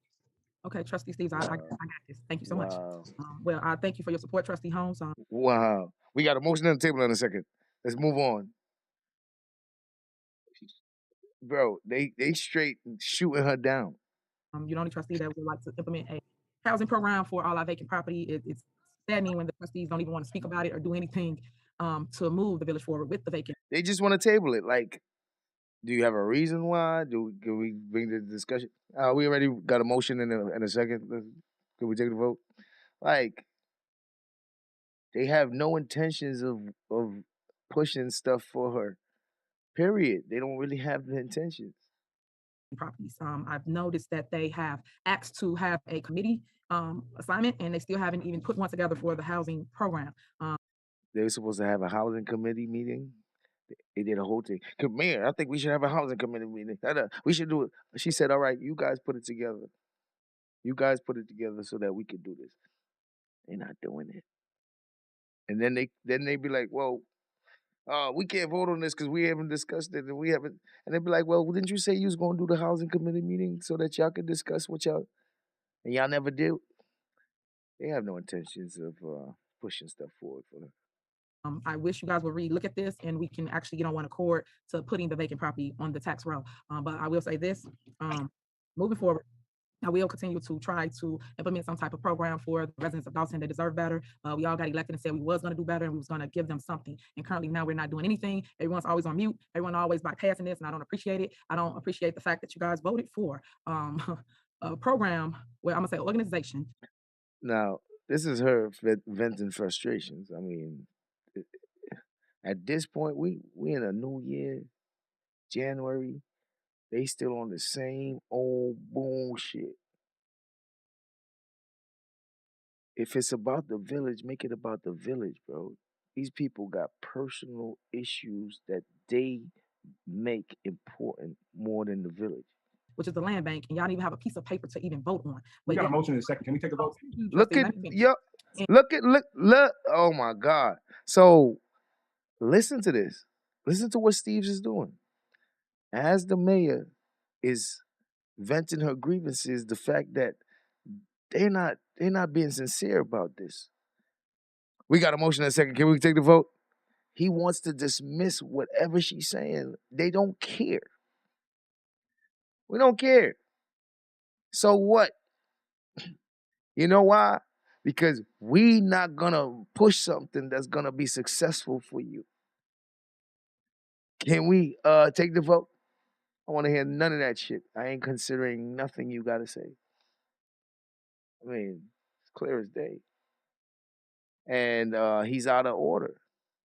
He's completely out of order and unprofessional. He's breaking the rule that they have set. Why is he interrupting her while she's speaking to say that type of shit when she got the floor? He don't want to hear it. Everyone always bypassing this, and I don't appreciate it. I don't appreciate the fact that you guys voted for a program where I'm gonna say organization, which is the land bank, and y'all don't even have a piece of paper to even vote on. We got a motion in a second. Can we take a vote? Trustee, let me finish. And you guys wouldn't even vote for a program where I'm giving you documentation. I'm telling you what we're going to do. I'm giving you structure, and you won't even give input as trustees to move forward with this, but you will vote for something such as, again, the land bank, who said every penny will go to their organization, not a dime will come to Dolton. And that just beholden to me. That just doesn't make sense that you. And she's absolutely right. And that's why he don't want to hear none of that shit she's talking about, because it's not about her making sense.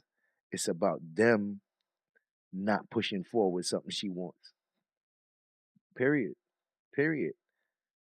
When the reasons they give to not push something that she wants, they don't give that reason for themselves when they want to push some nonsense that don't make no sense, that requires an explanation in order for us to fully understand why they made the decision. They opt to not give an explanation. And then they talk about transparency anytime it got something to do with her. He was smirking. He had a big smile on his face. You saw it when he popped up. Because he don't care. She running her mouth. And he made it known before. He made it very clear. You do this, you talk to us like this, and you need us. And if we don't do it, then you can't have it. And he shows that in his behavior. Oh, really? You wanna upset me? All right, see if I'm gonna vote for anything you want. Oh, you wanna piss me off? See if I'm gonna vote for anything you want. That's not how you run government. So what if she pissed you off? This ain't about you. This is about the people. No, it's about them. It's about them.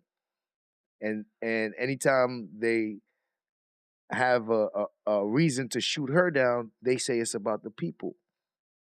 Anytime they want to do something for themselves, well, we already discussed it in private, so we not explaining nothing. Can we move on? And they'll be like, what happened to the transparency? If the mayor ever said something like that, you guys would go do a press conference, okay? you guys will go that route and won't even give this a chance. I constantly put it on the agenda and I'm gonna constantly talk about it, whether y'all want to hear about it or not. The residents is asking for this. Residents, if you're watching this, call their phones and tell them again how you feel and how we so desperately need this in our town. There is other ways. I will figure it out so that we can implement something with our vacant property. I too am tired of seeing all the blighted property as I drive up and down the community, and I'm tired of seeing squatters going in the vacant properties and making them homes, their homes. So just moving forward, I just want everyone to know, and all of this is for the record, Clerk Key. And now you can call the roll. Thank you. Thank you, Mayor. Trustee Steve? Aye. Trustee Norwood? Aye. Trustee Belcher? Jay motherfucking Dub. Aye. Trustee Holmes? No. Trustee Brown? Aye. Trustee House? Aye. Motion passed. All the trustees minus House are on the same page. And first of all of them want the mayor out of there. They all took legal action. They all did. So there is no intention of having somebody accomplish something that you don't want even there. You're actively trying to get rid of her. Just think about this. At this present moment, you're actively trying to get her out her seat. Would you support anything she has to put forward as part of her plans? What's the point? You're not going to be here. Hey, what's the point of doing this? You're not going to be here. In my mind, I'm trying to get you out of here. I'm not trying to help you be great. I'm trying to get you out of here. So why would I? Now, that's the reality of this situation. None of these trustees want her to be great because they want her out of there. So why would they do things to make her be great? Hence why they don't do things that's going to benefit her. I mean, it's not rocket science. All right, thank you so much. Next, before we get here, I need a 2-minute break. So give me 2 minutes, I'll be right back. Shout out to the chair. Shout out to the chair. Of village administrator. Okay, and I just got back. May I be recognized, Mayor? Yes. Okay, and I just got back. I had to step away now. Where we at now? Okay, so we're on the new business, discussion and possible action regarding appointment of village administrator. Is there a motion to appoint the new village administrator? Motion. All right. Is there a second? No second. God damn, no second on the new village administrator? God damn. They probably don't like the candidate. Okay, then it dies. It's crazy. And I'm gonna say this again. Yes, I'm gonna make my statements as we move along. A lot of people that watches us and see every board meeting see the division and the tension between myself and my board of trustees. And it's sad because here we are in the new year. And I would think that things would change a little bit, or you have some type of structure. And we still doing the same old tricks. Me as Yo, they don't know we need a village administrator? Isn't Miss Dorothy Brown leaving and all that and all that and all that?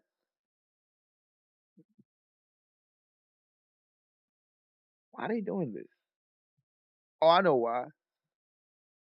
They don't want her there in the first place. She needs to get up out of there. Like all these decisions that she's trying to make, she don't need to be making because they need her out of there.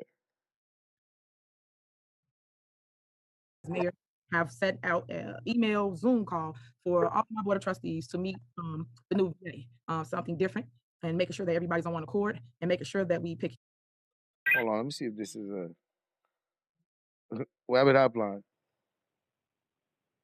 What kind of line is this? A Tiffany supporter line? No, you know what? Sorry, if you don't mind, can you just hang up and call right back, please? I will. I hope this ain't no Tiffany shit. Shout out to the caller. And this is we do have an open hotline, the Rabbit Hotline. You can call in, and I don't mind anybody calling in. So whoever that was, if you don't mind calling right back.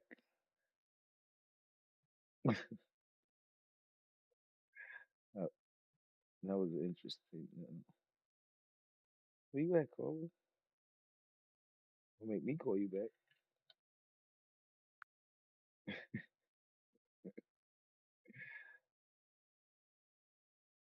Wait, I'm gonna call you back, caller. You taking too long. Where you at? Where you at, caller?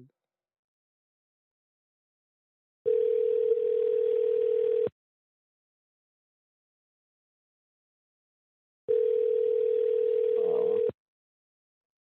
I was looking forward to that conversation. Oh well. All right. If you call back, I'll be waiting.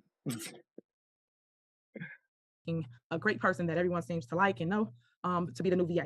Regardless of you guys choosing to vote for one or not, you guys know that I can still appoint the VA for village administrator. Currently now, you just heard and the residents just saw, we do not have a village administrator. So how dare my board not vote for a village administrator to run the day-to-day operation, which you guys know, Dorothy last day really was last week. She came in today to just finish up the board meeting and little stuff around here. Why wouldn't they vote? Why? We all, I mean, if because they want Dorothy to stay, I get it. But I'm not sure if they're making that clear. But to just not find a replacement for Dorothy, Dorothy is, I don't understand why they just, do they have an explanation? Do we get a discussion? Can we have the transparency that you say that you want for the people? Can we at least get an understanding of why you guys are not going to appoint the village administrator, please? So I want to understand. You're just gonna let the mayor air out her grievances about y'all not doing it and just not give a reason? Let me see. We are in need of a village administrator. I think the person that I've chosen, which his name is Keith Freeman, will be great. Oh, I know. Oh, there you go. The person that she chose. That could be it. The person that she chose. And she chose Keith Freeman. Well, I guess they don't want Keith Freeman. Now, I feel if you don't want Keith Freeman, then we the people should get a reason why you guys don't want to accept who she chose. I'm okay with an explanation. I don't need you guys to pick. I'm okay with an explanation as why you didn't pick.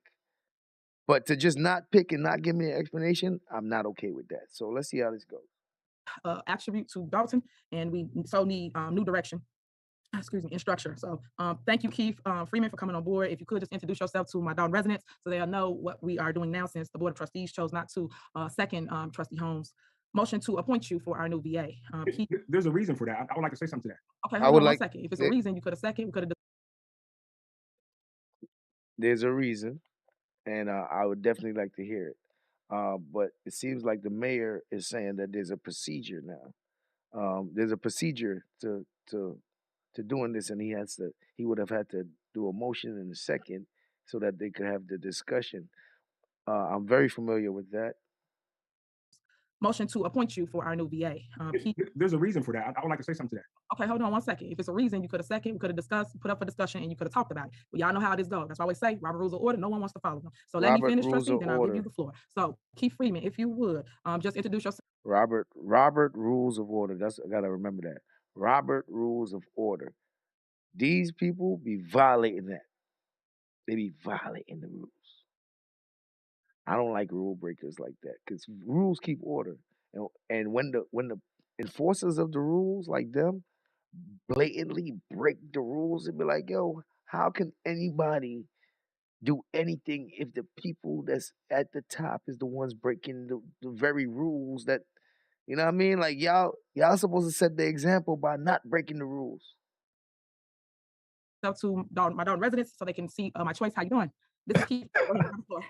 I'm doing well. Hello, Mayor Henyard and Madam Clerk, trustees and residents of Dolton. I think this is an exciting time for everyone, and I am more than happy to have multiple conversations with everybody about the direction in which we feel like as a group we should move forward. I appreciate Mayor Henyard as well as the trustees' conversations over the last couple of days. I think that everybody's opinion, everybody's thoughts were very valuable. I think that you guys are thoughtful in your approach, and I appreciate everyone's time and consideration. And again, thank you for the opportunity, even though this is pretty awkward. Thank you guys, and I appreciate you. Okay, thank you so much, Mr. Freeman. Trustee, go ahead. Again, this is a This is not the correct way to do it. We found out about him when we got the agenda. We talked to him on Sunday for 20 minutes. Again, no background check was given, even though we implemented, we passed it to get the background, that still hasn't been given. We got his resume as we were talking to him. So this mayor was a trustee for 8 years. This was not brought across the board the right way. It's last minute, and then it's forced on us. And then you wonder why we do this. You know this is the wrong way to do this. You complained about this for 8 years. You did it all wrong. You can't get this to us on Sunday. We talked to him on Sunday for 20 minutes. That wasn't even enough time for two trustees to talk to him. And I told him today when I talked to him, you don't have the vote. We don't have the vote because we don't know him. We don't have enough time to sit down to vet him to get a right answer. And then this man had a history of hiring people without the correct background check. There's no background check on him right now. We don't know nothing in his background. So if you do it the correct way, Mayor, which you know how to do, because you complained about it heavy for 8 years, you're doing it wrong. You can't, and not just force it on. You have to work with your board, Mayor. You have to work with your board. Doing it wrong might not be the right word. Doing it wrong might not be the right word. He likes to use those words. And the way she's doing it, she might well be in her right to do so. Doing it a way that would be good for everybody. You got to word it better, man. Doing it the right way and doing it wrong. That means that she's doing something that she's not supposed to be doing, which is not true. Remember that statement that she said over and over? You're doing it wrong. You cannot just force this on. You have to work with your board, Mayor. You have to work with your board. Remember that statement that she said over and over again? You're not working with your board. You're forcing it. Too much, boy. Too much of that in you, man. On us, and you're just shoving it down the throat. You're not going. You have to learn to work with the board. Period. If you don't want to work with the board, this is what happens. This is not on us. This is on you. Your leadership is doing this. And there he goes again. Let her know you don't do things the way we like or the way I like. That we gonna shut you down. And this is what I'm trying to show you. We gonna shut you down. And they be like, man, that shouldn't be the reason. No matter what you like. Can we get to the business? Is he qualified? Because everything he's saying about the background check and all that, I'm with him. I'm with him 100%. Like, yeah, Dorothy Brown got credentials and all that. Like, who is this guy? You feel me? Absolutely take the time to vet him and all that. But my issue here is you guys didn't do the motion in the second to do the discussion. You didn't say let's table it. You didn't say, yo, let's push it off. We need more time to vet. You didn't do none of that. Y'all just shut up and just shut it down.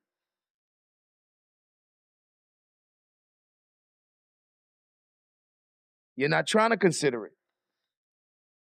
Because you guys can table all the other stuff. You can table it. Let's put it off and let's take more time to vet this guy. Give us more time to check it out. You want to complain about this? You know what y'all would do, just like y'all do everything else. Well, we just received this today, so we're going to put it off till the next meeting. We just received this morning, so we're going to put it off till the next meeting because I didn't get enough time to look over it. That's all you got to do with this. You know how to do it, bro. Like that. You ain't going to he flexing. He flexing. That's it. He flexing. I talked to Mr. Freeman. This is all wrong. This whole presentation, how you brought him to us, is wrong. It's complete. It's wrong. It's 3 left feet. So that's why we didn't vote for him. And I'm not saying we're not gonna vote for him in the future because he has high recommendations. We talked to other people. How does he know? Like, you see, that's why we didn't vote for him. And we. You see how he talks? He speaks for everybody else, and it's not supposed to be that way. They all take individual votes. They all got their own reason why. He's given everybody's reason. Star. He's given everybody's reason. This is why we not gonna, because we. Nah, bro. You're one vote. Because if the other trustees feel differently, they can vote differently. But you're speaking for them. And that you shouldn't do. They should be able to express themselves and say what they got to say. If they agree with you, they should be able to express that. But you speaking on behalf of all the trustees, crazy. And he does it every time. And that's the problem. That's the problem. They talk behind the scenes. Secret. You talking about transparency. And these discussions, all y'all discussions is behind the scenes, and then one person come and speak for everybody. No, each person express yourself, but he love to do that we stuff, and he need to stop. Like he can't control himself for going like he's so animated with his like he get it like he damn near need to do like snap his fingers and because it's like bro, that's how you acting. I know him. But the reality is you brought him in all wrong and you know you was wrong. And this is your reflection of leadership. So you got to change it up if you want him to get past it. And then what's going to happen is you're going to try to point him once a month because you're going to do what you want to do. Then we're not going to pay him because we're the ones that oversee the payroll. What goes get paid. So if you want to continue this route, I thought you was.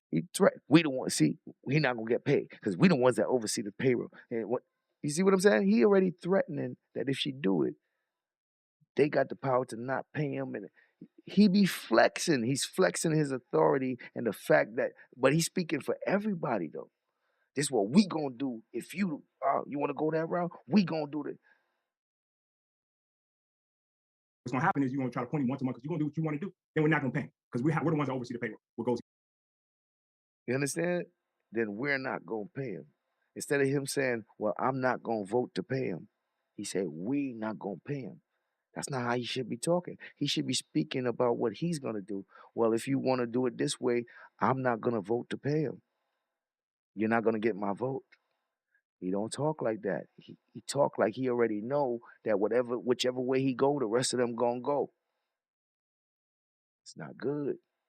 That's not good.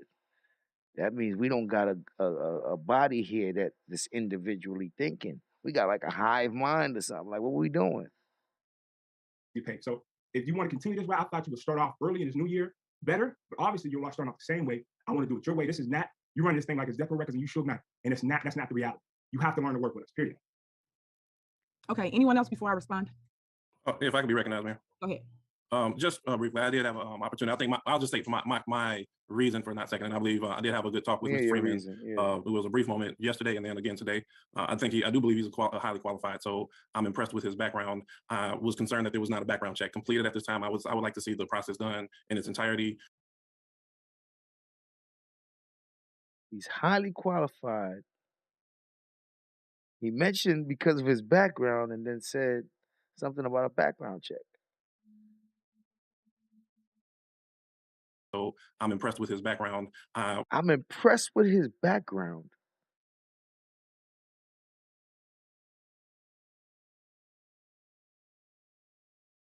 Was concerned that there was not a background check completed at this time. I was concerned that there was not a background check completed.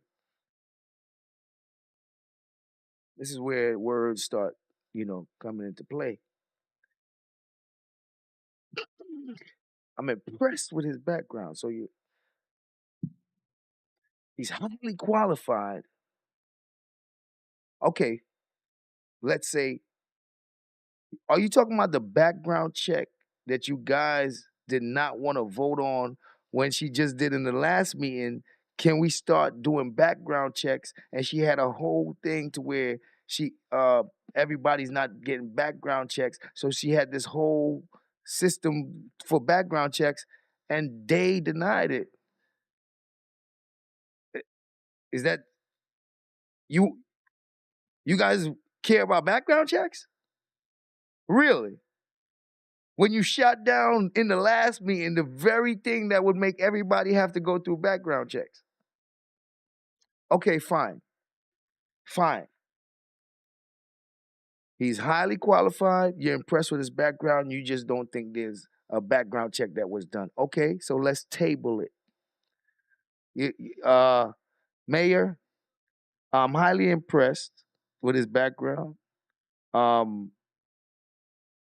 I just think that we need to do a background check first, let that come back before I make my final decision. Wouldn't that make more sense than to just deny it? Because what you're saying, I'm highly impressed with his background, and I like he's highly qualified. But a background check hasn't come back yet, so I'm going to deny it. A background check hasn't come back yet, so you're going to deny it. So we can't wait for the background check to come and then decide? Well, I wasn't going to hire him anyway because that's somebody that the mayor picked.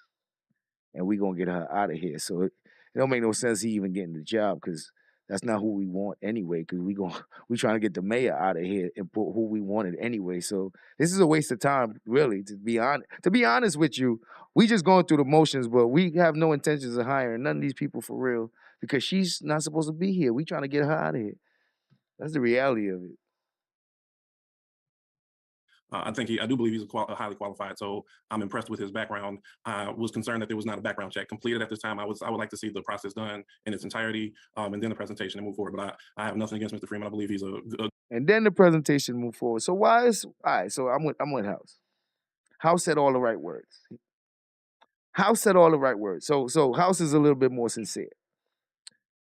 But I was speaking from what Steve's was saying. Steve said we. House is saying he actually would like more time when the background check come back and then he can move forward. That sounds more reasonable. What Steve's was saying was ridiculous. Ridiculous. What House just said sounds professional. That is professional. Like, well, he's highly qualified. Because I thought he was going to go in a whole other direction. Like, I'm not going to pick him. But he said, once the background check come back, then we could move forward. Absolutely. Now that makes sense. That sounds sensible, logical. But when you listen to Steve's, he sounds emotional, irrational. Like, bro, listen to you. You all in your feelings. You trying to teach her a lesson. You ain't thinking about government. good qualified person from the recommendations I've been given in its entirety, and then the presentation and move forward. But I have nothing against Mr. Freeman. I believe he's a good qualified person from the recommendations I've been given. I just would like the process to be followed from start to finish. Thanks, man. Absolutely. Anyone else? Okay, may I speak? I as well. We had a brief conversation yesterday, a brief conversation today. I did tell him I would get back with him on some questions and answers that he and I will review. Unfortunately, we did not get a chance to get back with that, but I will reach out to Mr. Freeman tomorrow as in regards to the questions that I have for him. But as again, the brief conversation yesterday, highly recommended. I think he's a very great candidate for this position. Again, my questions were not answered, and Mr. Freeman and I spoke about that today, and we will review that again tomorrow. So that's the reason for my no vote tonight, because I did not have my end of my session to speak with Mr. Freeman tonight, which we will reconvene tomorrow. Thanks. So, you see, this is exactly why Steves don't need to be saying we. They're not speaking like Steves. They actually have a sensible reason. And it's not just because the mayor just dumped it on us. They're actually saying like, I'm gonna go back and talk to him. I actually think he's qualified. He's saying like, you ain't do it the right way, so I ain't going. You ain't do it the right way, so this is what happens when you don't do it the right way. So you don't want to do it the right way? All right, but this is what you get. This is what you get when you don't do it the right way. Since you want to do it the wrong way, this is what you get. And we gonna do this every time, because anytime you do this to us, we gonna let you know. This is what you get when you don't do it the right way. See, anytime you do it like that to us, we gonna let you know. We gonna let you know you don't do it the right way. This was gonna happen. And now you hear from the rest of them, and they're speaking sensible. It don't sound like they in their feelings. So when he was speaking for them, it gave me the impression that all of them is on the time he on, which is some bullshit. But now that they're speaking for themselves, like, bro, stop speaking for them, bro. Speak for yourself. Because you making it seem like y'all got the same agenda, but that's not what they're saying, bro. And they're sounding very sensible. You saying you shooting the whole thing down because you ain't like how she did it. They're saying they're putting it off. That's what they're really saying. They're saying, when they discuss it, they saying they're putting it off. That's what they're doing. You shutting it down. They are putting it off. They attempt to get more information like they need in order to move forward. You, sir. All right. Anyone else? Okay. Somebody else, or that's it? Mayor, may I be recognized? Go ahead. I agree with the rest of the trustees. I don't think I had an issue. I think that Freeman came highly recommended. Again, I think the issue was just the process. A little bit more time to kind of vet them, time to learn them, and then again, just working with the board, mayor, just speaking with us, seeing how we can all get on one page. Thank you. Shout out to, I mean, bro, Steez, why did you have to be the way you was when you was presenting yourself, bro? Why you so in your feeling? Look at them. Listen to every one of the trustees that you were speaking for. You don't need to be their spokesperson. You're not professional enough. You're misrepresenting them. All of them are saying the same thing, but what Steve said is different than what they're saying. He pointed out some of the things that they're pointing out, but ultimately he said, this is what you gonna get because you want it. They're saying, just give us more time. Let's get all the information we need. They're just saying, we just need more time. He's saying, this is what you're going to get. See, you need to learn how to deal with us because this is how, and they're not taking that approach, but he was speaking for them. He don't need to be the one speaking for them. All right. Anyone else? Is that everybody or are we missing someone? Okay, so this is what I'm going to say to my board of trustees. Hold on. Most likely the mayor about to mess this up, right? Because, listen. Most likely the mayor about to mess this up. Most likely the mayor about to talk to every one of them as if they said what Steve said. She probably gonna scold a couple of them because she's been mad about what Steve said from the start. So she gets in her feelings and she might scold everyone on that panel as if all of them said what Steve said. And that might prompt them to respond. So we'll see how it goes. But me seeing her behavior and how the mayor does, she might mess this up. And first I'll start with Trustee Steve's. First, I did do everything correctly. So for you to sit here and think you could be my judge, juror, ain't gonna happen. I sat here, I reached out, and I made sure that you guys was able to have a sit down with Mr. Freeman. Now, whether you like the time frame or not, this was the date that was given to me by one of your trustees. You guys said Sunday, so we chose Sunday. Could have done it last week if you chose to. So certain people weren't available. So if we're gonna talk, let's talk. So now when we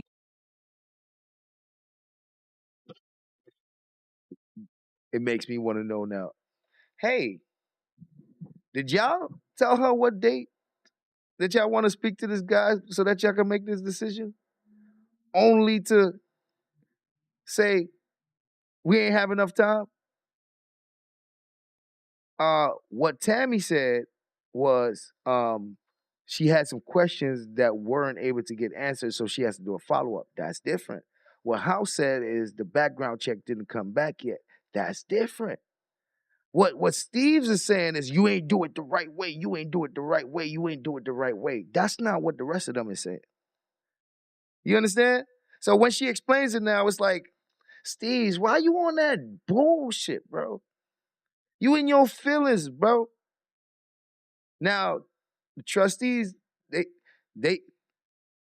I felt they should have made the motion to whatever so that the discussion could be had that way. But now that they're actually speaking, I agree with them. Shit, if you just need a couple more time, no problem. But they're not shooting it down as Steves made it seem, because Steves was us, we.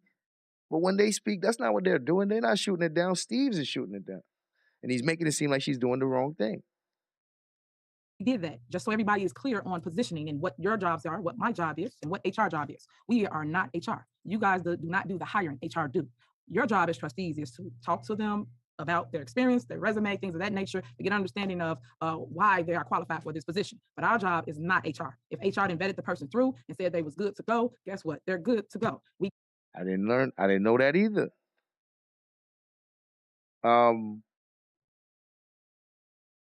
HR is the one who vetted them. Their job is to do what she just stated. It sounded like they wanted to decide who do the hiring and firing, and Tiffany was the one who decided who does the hiring. And in this situation, she just explained, it's not even I didn't even pick them. This is HR's qualification. Then why vote? I don't know. They are qualified for this position, but our job is not HR. If HR vetted the person through and said they was good to go, guess what? They're good to go. We get here at this point, like I just stated, and that's what you got to understand.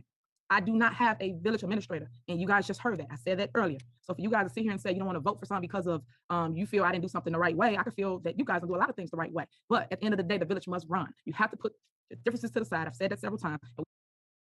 So they need a village administrator. People put in their resume or whatever, and HR picks the qualified people, and it goes up to the board, I guess.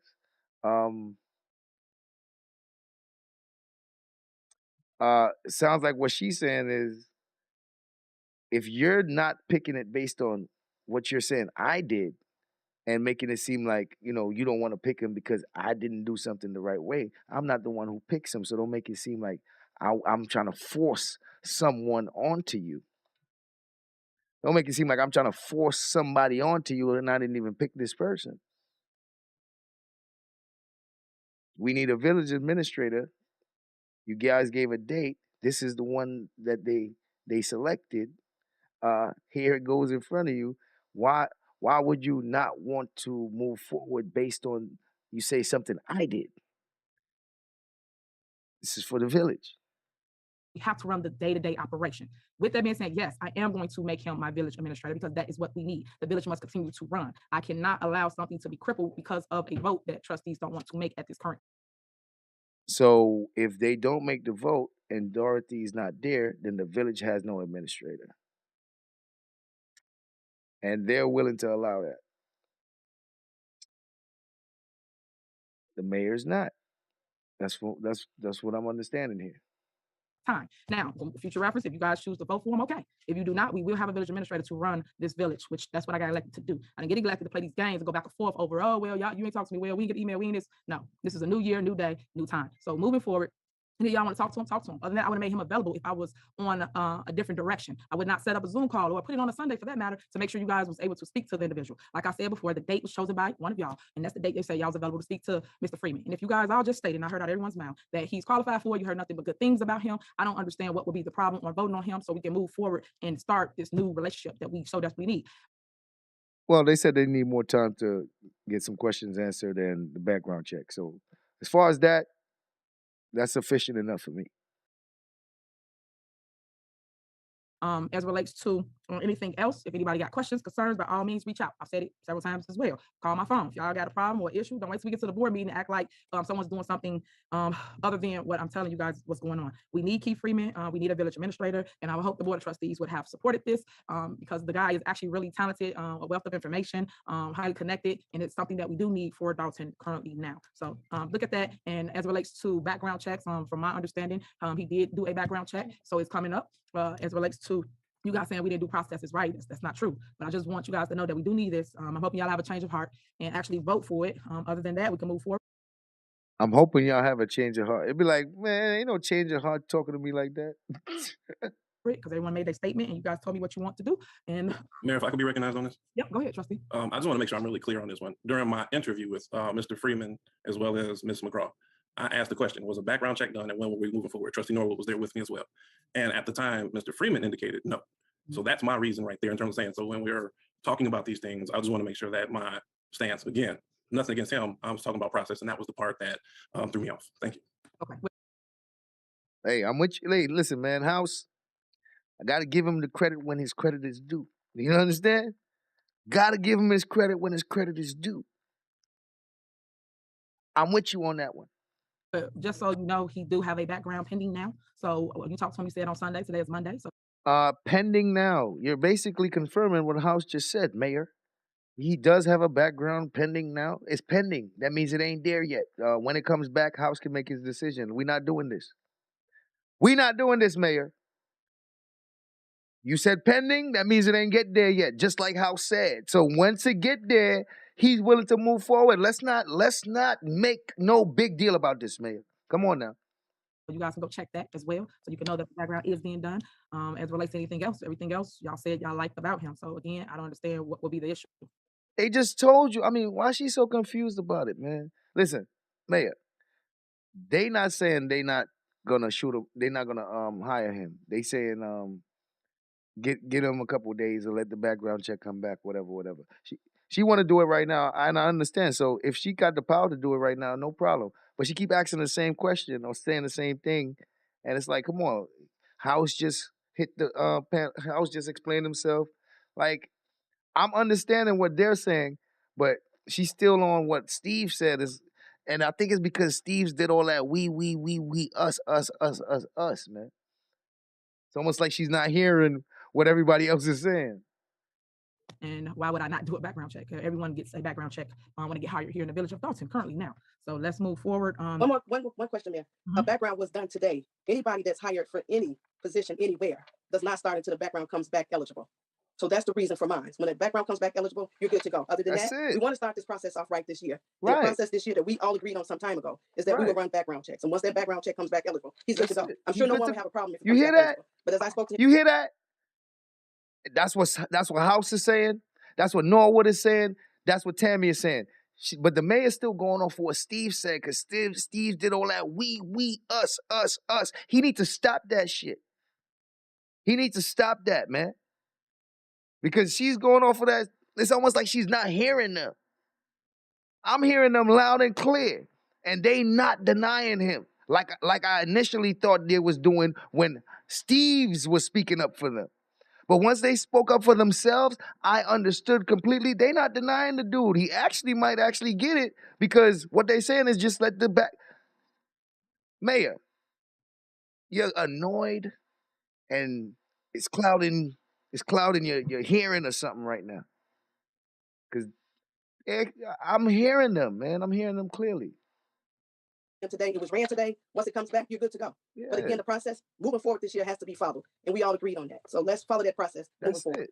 That's it. Okay, well, I thank everybody. So once the background come back, y'all let me know. We can have a special meeting and move forward. But until then, he will be starting here in the village of Dolton. So thank everybody for your comments. Next. All right, man. I mean, she had to check herself for a second, because Tammy had to fucking get her back in order. Because I guess once Tammy said, we would be moving forward, we would, it's not like we not. I guess that made her snap out of it. Like, oh, she's not saying that she's not gonna hire him. Like she said that from the start. That's not what. It's almost like, yeah, she was stuck on what Steve said. It's like she kept hearing it, even like. On the agenda is discussion and possible action regarding the appointment of deputy police chief. As you guys know, the current deputy chief was Curry, and currently now I am changing that appointment to what is her name? Commander Staples. So that will be our new deputy chief. Do anyone have any questions? No. Before I do the questions, is there a motion to appoint Commander Staples? Well, I have comments on this one, so I want a motion for discussion purposes, but I don't know the most information provided. I just found out, but I motion to move forward with the discussion. Okay. I'm a second for discussion. Okay, go ahead. See, this is where I get annoyed. So why didn't y'all do that with this last vote? Instead of everybody being quiet and not saying nothing, why didn't y'all say our motion for a discussion so they can have a second, and we could have had that same discussion without the insinuation that you guys are not gonna vote on it. You notice how they just dealt with this. I have a motion to discuss it.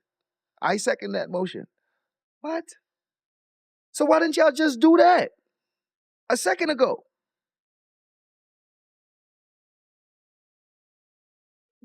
Man, like, bro, these be the reasons. These be the reasons. Okay. Well, my discussion was most of the information provided. I saw it on the agenda, and beyond that, I have not hadn't heard anything until at this moment. So maybe executive session probably might be a better place to do it, so that we do not have another display publicly. But I'm not in favor without having more information. Thank you. Okay, we can do that. I don't have no problem going closed session. So we have motion is to close session. Next on the agenda is discussion and possible action regarding the appointment of Dolton Fire Captain. Chief McCann, you have the floor. Thank you, Mayor. Welcome. Good evening again, everybody. Tonight, which was already approved in the fire committee meeting, I need to bring tonight to the executive board meeting tonight for everyone's approval in regards to Jamel Brim moving forward to the promotion of fire captain.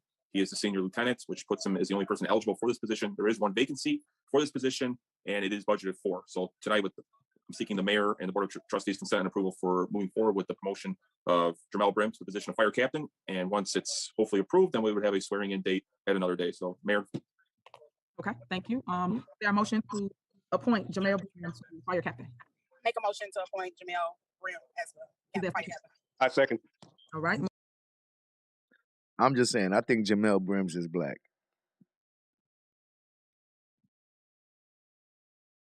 Because Jamel.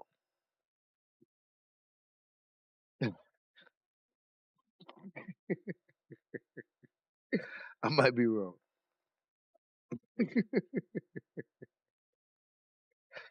I just can't see no other Jamel.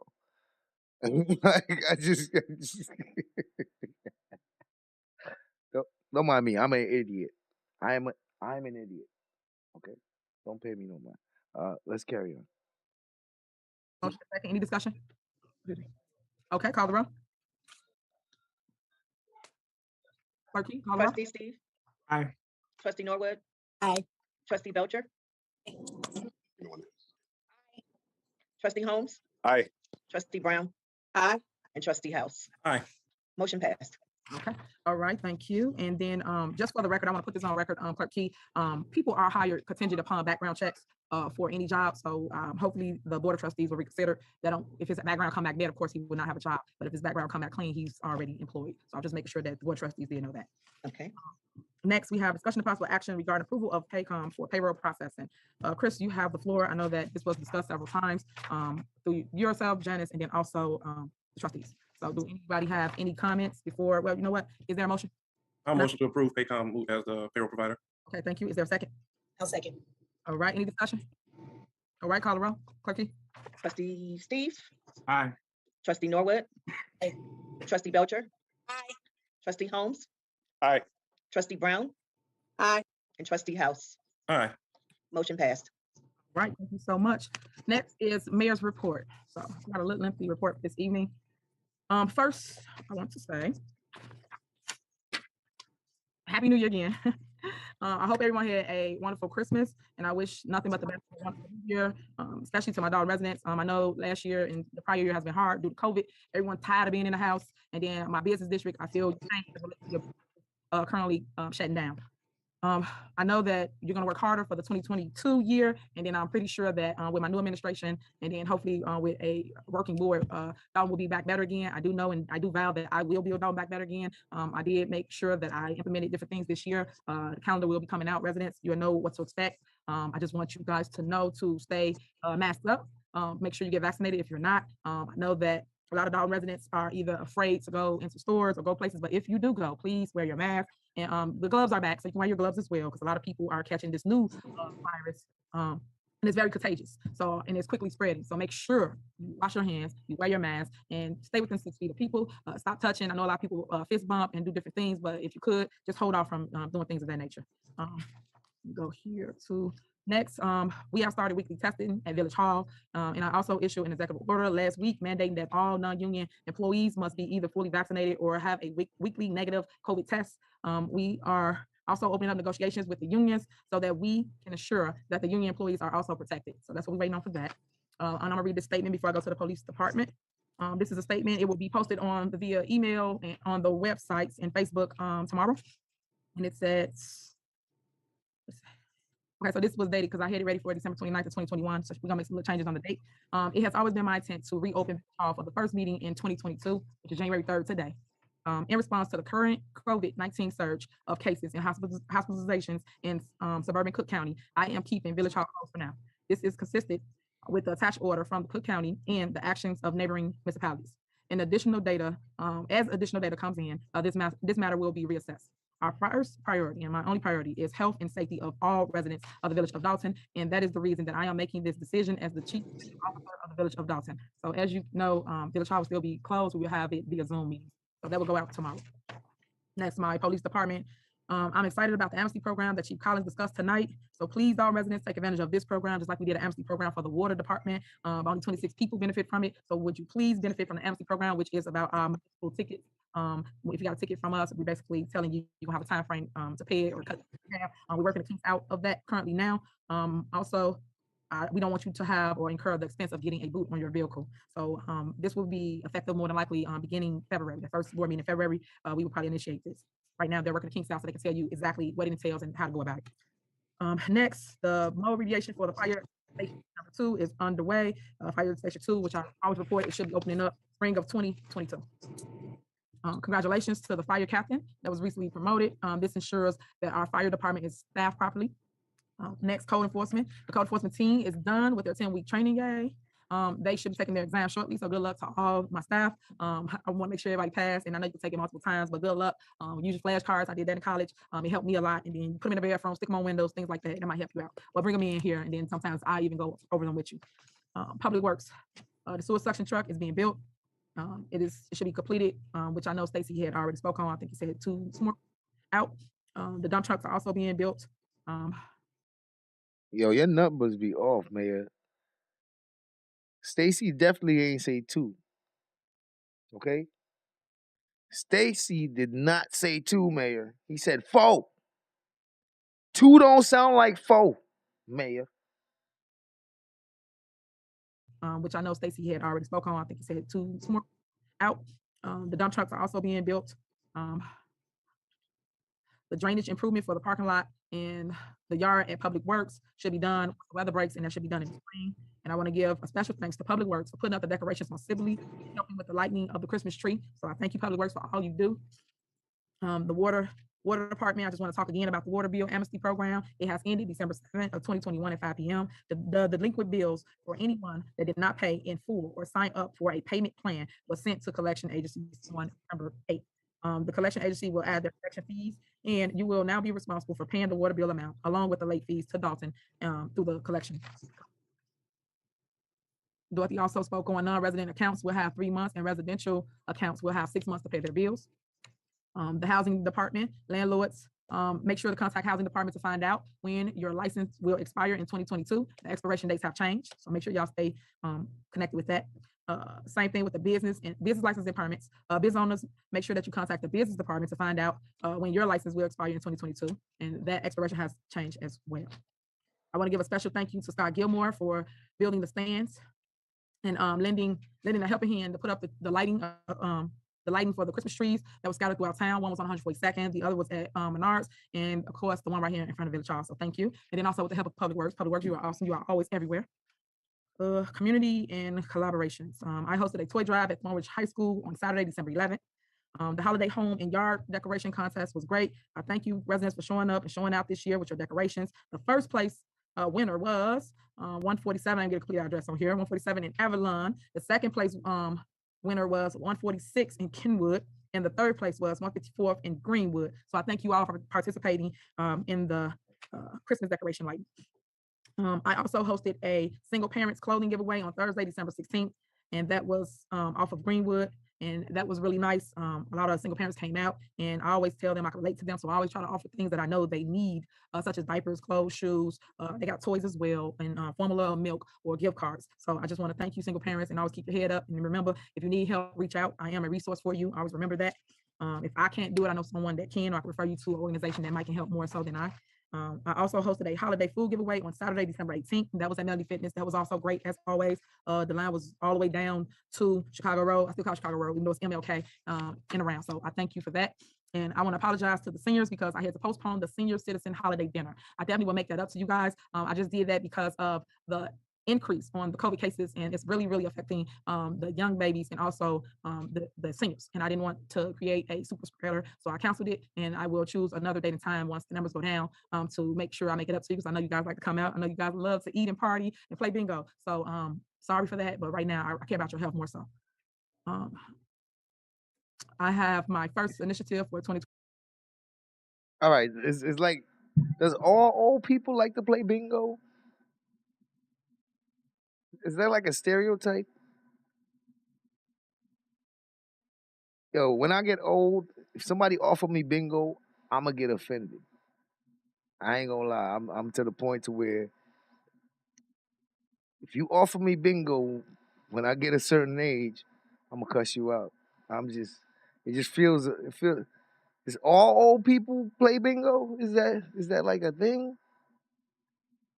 2022 schedule already, and it's a health initiative. It will be on Sunday, January 23rd, and it will be at Thornridge High School from 2 p.m. to 3 p.m. So those that's making those New Year's resolutions and you want to get fit, you want to come out, come out. It's on the 23rd on a Sunday after church from 2 to 3 at Thornridge High School. It's going to be really great.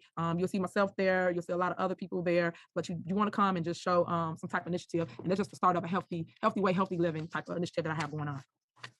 Okay. Next, where are we at? I have a mayor veto for everyone too. So now this was from a special board meeting that the Board of Trustees called right before we ended the new year. This was last week, I think Wednesday. Was it Wednesday? Yeah, I think last week Wednesday. They called a special board meeting to basically approve a economic developer for the Sibley TIF. And basically, of course, I wasn't in favor of it, and I'm gonna recite my reasons why. Because I'm generally in favor of economic development, just so everyone knows that for the record. But I just want people to be I ain't gonna lie. Now that I'm thinking about it, I want to play bingo now. I want to play bingo now, man. I think I want to play bingo. Why not? Why not? responsible as relates to coming before us and saying they're going to do things and not actually putting in writing.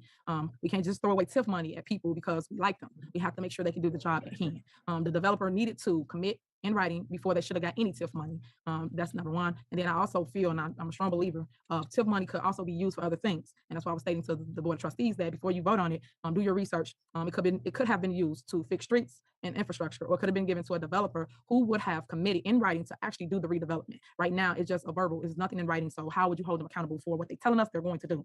Don't get me wrong, I'm grateful for what LFI has done in the past. They've been up for 20 years, but like I stated before, the last 3 years, they have done nothing. So I didn't think it was smart for the Board of Trustees to vote them for another 2-year contract, making almost $1 million to do nothing. To me, that is an example of ghost payroll. A person that actually just sitting there getting paid, but not producing, not doing anything. I just thought we should have looked at it differently. I always say it, we should have waited or put it out there so other people could have actually said, okay, well, this is what I bring to the table, and actually put it in writing. So this is, and that's for the record, Clerky. So now here, I'm gonna read in the record the statement, and I'll send you this as well, Clerky. Accept this as my formal veto of resolution number. And then you put the resolution number in. As this resolution calls for the expenditure of funds, it may be vetoed. While I'm in favor of responsible growth and economic development, I am not in favor of risky-less giving away money to developers who are not committed to additional growth in the village of Dolton. In this case, the developer actually refused to commit in writing to building anything new despite him taking additional funds. I cannot support giving away money to developers who are unwilling to commit in writing to redeveloping properties in the village with the funds that they are getting. The property has been stagnant and no progress has taken place for over 3 years, but the board decided to reward them anyway. Wow. I demand more transparency in our economic development. Wow. That's terrible. That's terrible. Oh, man. Money that the board wants to give to Location Finders International could be better used for infrastructure, which they cry about all the time, but no one thought to put the money back in the town. Water main repairs, street repairs, or property acquisition, or a developer that will commit in writing to actually doing a development. Based on the foregoings, I must issue this veto. Respectively, Mayor Henyard. Mayor so that's my vetoed. veto that I wanted to read into record. Mayor vetoed. Lord of mercy. And of course, I mean, that veto sounds reasonable, bro. Like, why is the trustees making these decisions, man? Why are they making decisions like that and then telling the mayor that they need to vet certain things, and but when it comes to things that they vote on, they don't like, their reasons be crazy. Overturn a board meeting or however they see fit, but I would hope they would take heed to the warnings and basically make some changes, and I do the same thing, like give that company a 2-year extension. They didn't do anything for 3 years. I just think that doesn't make any sense. That's giving away free money, and if that was the case and you wanted them to stay, you could have did a month. You could have did all kinds of things just for it to make sense to community. So that's kind of where we are with that. That is the end of my report. Citizens address. You can go ahead, Ontario, with questions.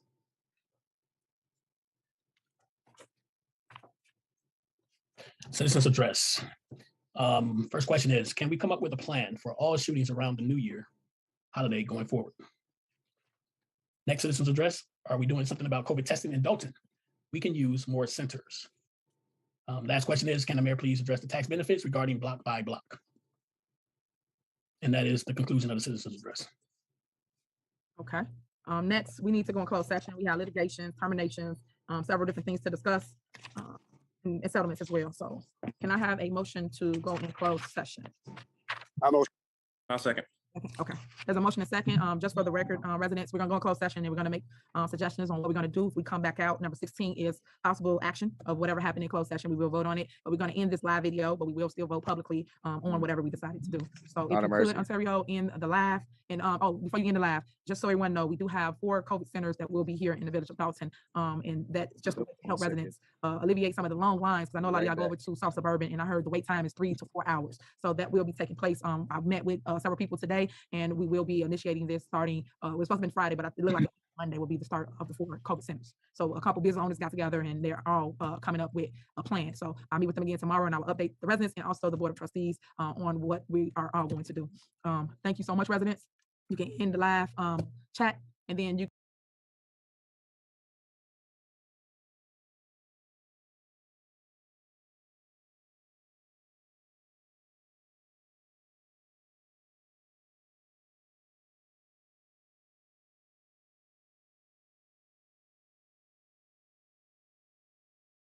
All right, I'm back.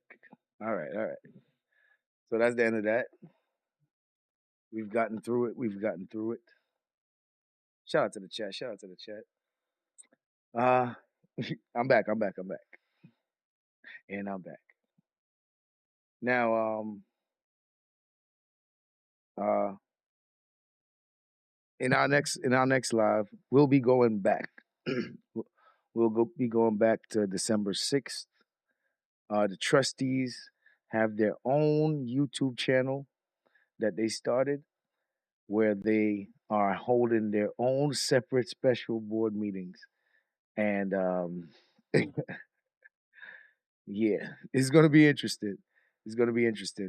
After that, we'll be going back and forth from the trustees meetings that they're having on their channels to the ones that are the official Dolton meetings on the Dolton channel. So we'll be going through those, and that's where we are now.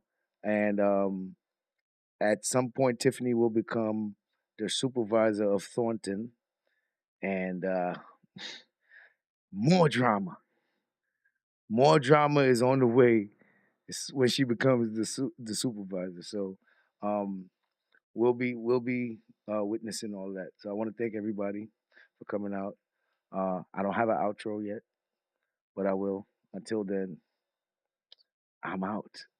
Shout out to the chat. We out of here. See you guys in the next time. Enjoy the rest of y'all day. Take care. Out.